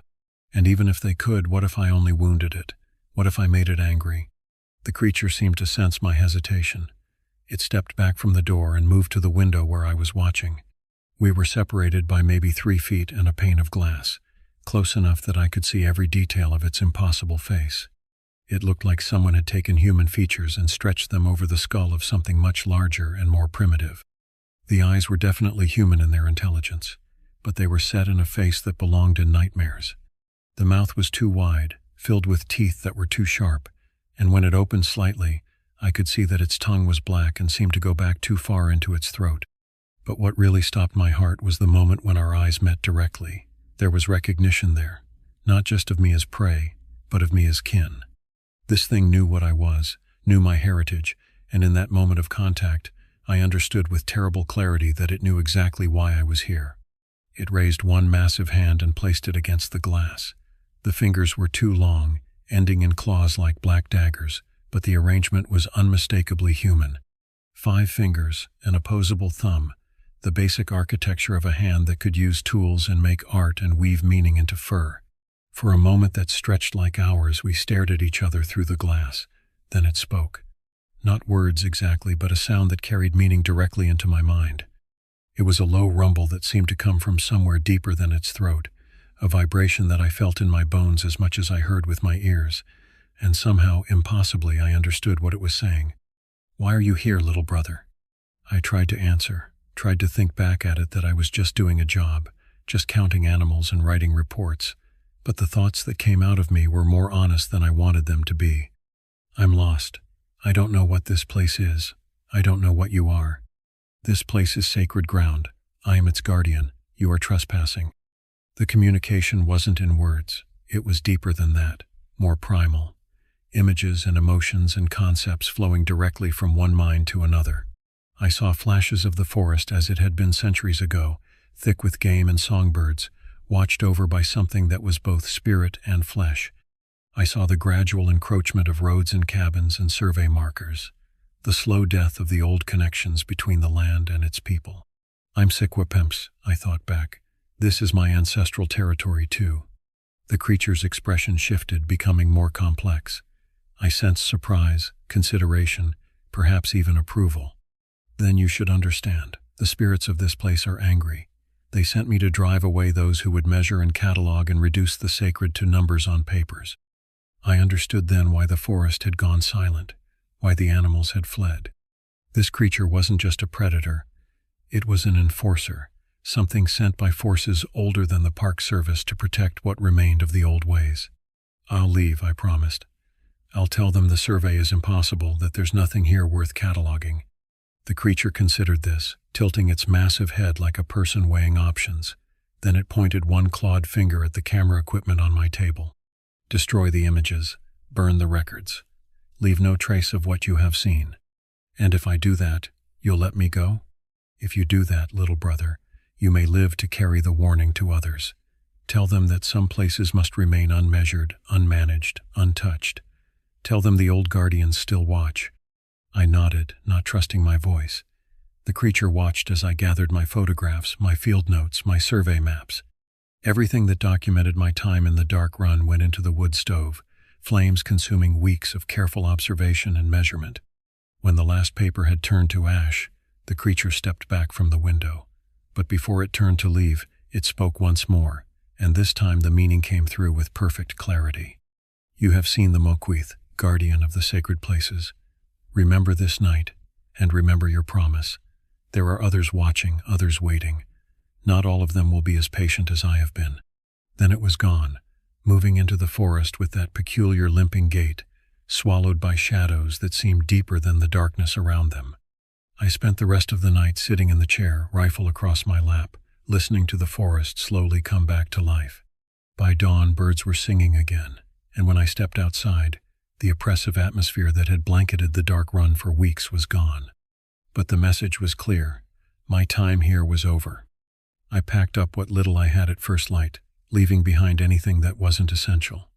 The survey equipment, the measuring tools, even the detailed topographic maps, everything stayed in the cabin like offerings to whatever spirits still moved in the deep woods. I kept only my personal gear and one item I couldn't bring myself to abandon, the plaster cast of the creature's footprint, wrapped carefully in my spare clothes at the bottom of my pack. The walkout felt different than any of my previous trips through the dark run. The forest was alive again, birds calling from the canopy, squirrels chattering in the understory, the normal sounds of a healthy woodland ecosystem. But underneath the natural activity, I could feel eyes on me, watching my progress, ensuring I kept my word. I made good time despite my heavy pack, driven by a mixture of relief and lingering fear. Every mile I put between myself and the cabin felt like a small victory, but I couldn't shake the feeling that I was being escorted rather than simply leaving. Shadows moved in my peripheral vision, and more than once I caught glimpses of something large keeping pace with me through the trees. When I finally reached the ranger station, Bill Hendricks looked up from his paperwork with surprise. I was 3 days early, and I probably looked like I'd been through hell. "Nathan, what are you doing back so soon? Everything all right out there?" I had my story ready. Radio's been dead for days. Couldn't reach base, figured something was wrong with the equipment. And the wildlife survey's coming up empty anyway. Whatever was driving the animals away seems to have cleared out the whole area. Bill frowned. "Dead radio? That's the second one this month. We'll have to send a tech out to check the relay station." He looked at my field notebook, which was suspiciously thin. "No usable data at all?" "Some initial observations, but nothing worth reporting. The area's been disturbed recently, maybe logging activity or heavy hunting pressure. Give it a season to settle down and the animals will probably return." It wasn't entirely a lie. The area had been disturbed, just not by anything Bill would believe, and the animals probably would return now that the Guardian had made its point about unwelcome visitors. Bill seemed to accept my explanation, probably relieved to have one less problem to deal with. "Well, we've got other survey areas that need attention. Take a few days to rest up, and we'll discuss your next assignment." I nodded and left quickly, before he could ask too many questions, but I had no intention of taking another assignment, at least not in this park. Some promises are too important to break, and I'd given my word to something that could enforce it in ways I didn't want to think about. A few days later, out of sheer curiosity, I did some digging in the university library, asking around local elders and consulting old texts. I needed to understand what I'd encountered, to put it in context with the traditional knowledge my grandmother had tried to teach me before she died. What I found confirmed my deepest fears. The Maquith wasn't just a legend, it was a specific type of guardian spirit, one of the old protectors that our people believed watched over sacred places. According to the stories, they appeared when the balance between the human and natural worlds was threatened, when ancient agreements were being broken. The description matched what I'd seen perfectly: massive, partially human, intelligent, and utterly implacable when defending territory it considered sacred. The stories also mentioned that the Maquith could communicate with those who had the heritage to understand them, but that such communication came with obligations. Once you'd been contacted directly, you became responsible for carrying the warning to others. I also learned that the Dark Run had another name among the older people of the region. They called it Skalepte Sequepnkule, which roughly translated to place where spirits watch. It had been considered off-limits for generations, a place where the old powers still held sway and modern people weren't welcome. The Park Service, of course, had never been told about this. To them, it was just another section of wilderness to be managed and surveyed. They had no way of knowing they'd been sending people into a place that had been sacred and guarded for centuries. I spent weeks wrestling with what to do with this knowledge. Part of me wanted to warn Bill, to tell him that no one else should be sent into the Dark Run. But another part of me, the part that had felt the Maquith's presence in my mind, knew that such a warning would only bring more attention to the area. Scientists would want to investigate, cryptozoologists would come hunting for evidence, and the sacred space would be trampled by people who couldn't possibly understand what they were dealing with. In the end, I kept my promise. I never filed a complete report about what I'd found in the Dark Run. I took a job with a different agency, in a different province, and I tried to put the experience behind me. But I kept the plaster cast of the footprint, hidden in my closet like a talisman, a reminder that there are still places in this world where the old powers hold sway. Years later, I heard that the Dark Run survey program had been quietly discontinued. Officially, it was due to budget cuts and shifting priorities. But I also heard rumors, stories about equipment failures, communication blackouts, and survey teams that came back early with incomplete data and haunted expressions. I never asked for details. Some things are better left unexamined. But sometimes, late at night when the wind is howling through the trees, I remember the weight of that massive hand against the glass and the feeling of an intelligence far older than civilization taking my measure. I remember the promise I made and the warning I was asked to carry. Some places belong to forces older and darker than us, and they don't take kindly to trespassers. The Maquith still prowls the forest to punish those who disrespect its land, and there are others watching, others waiting.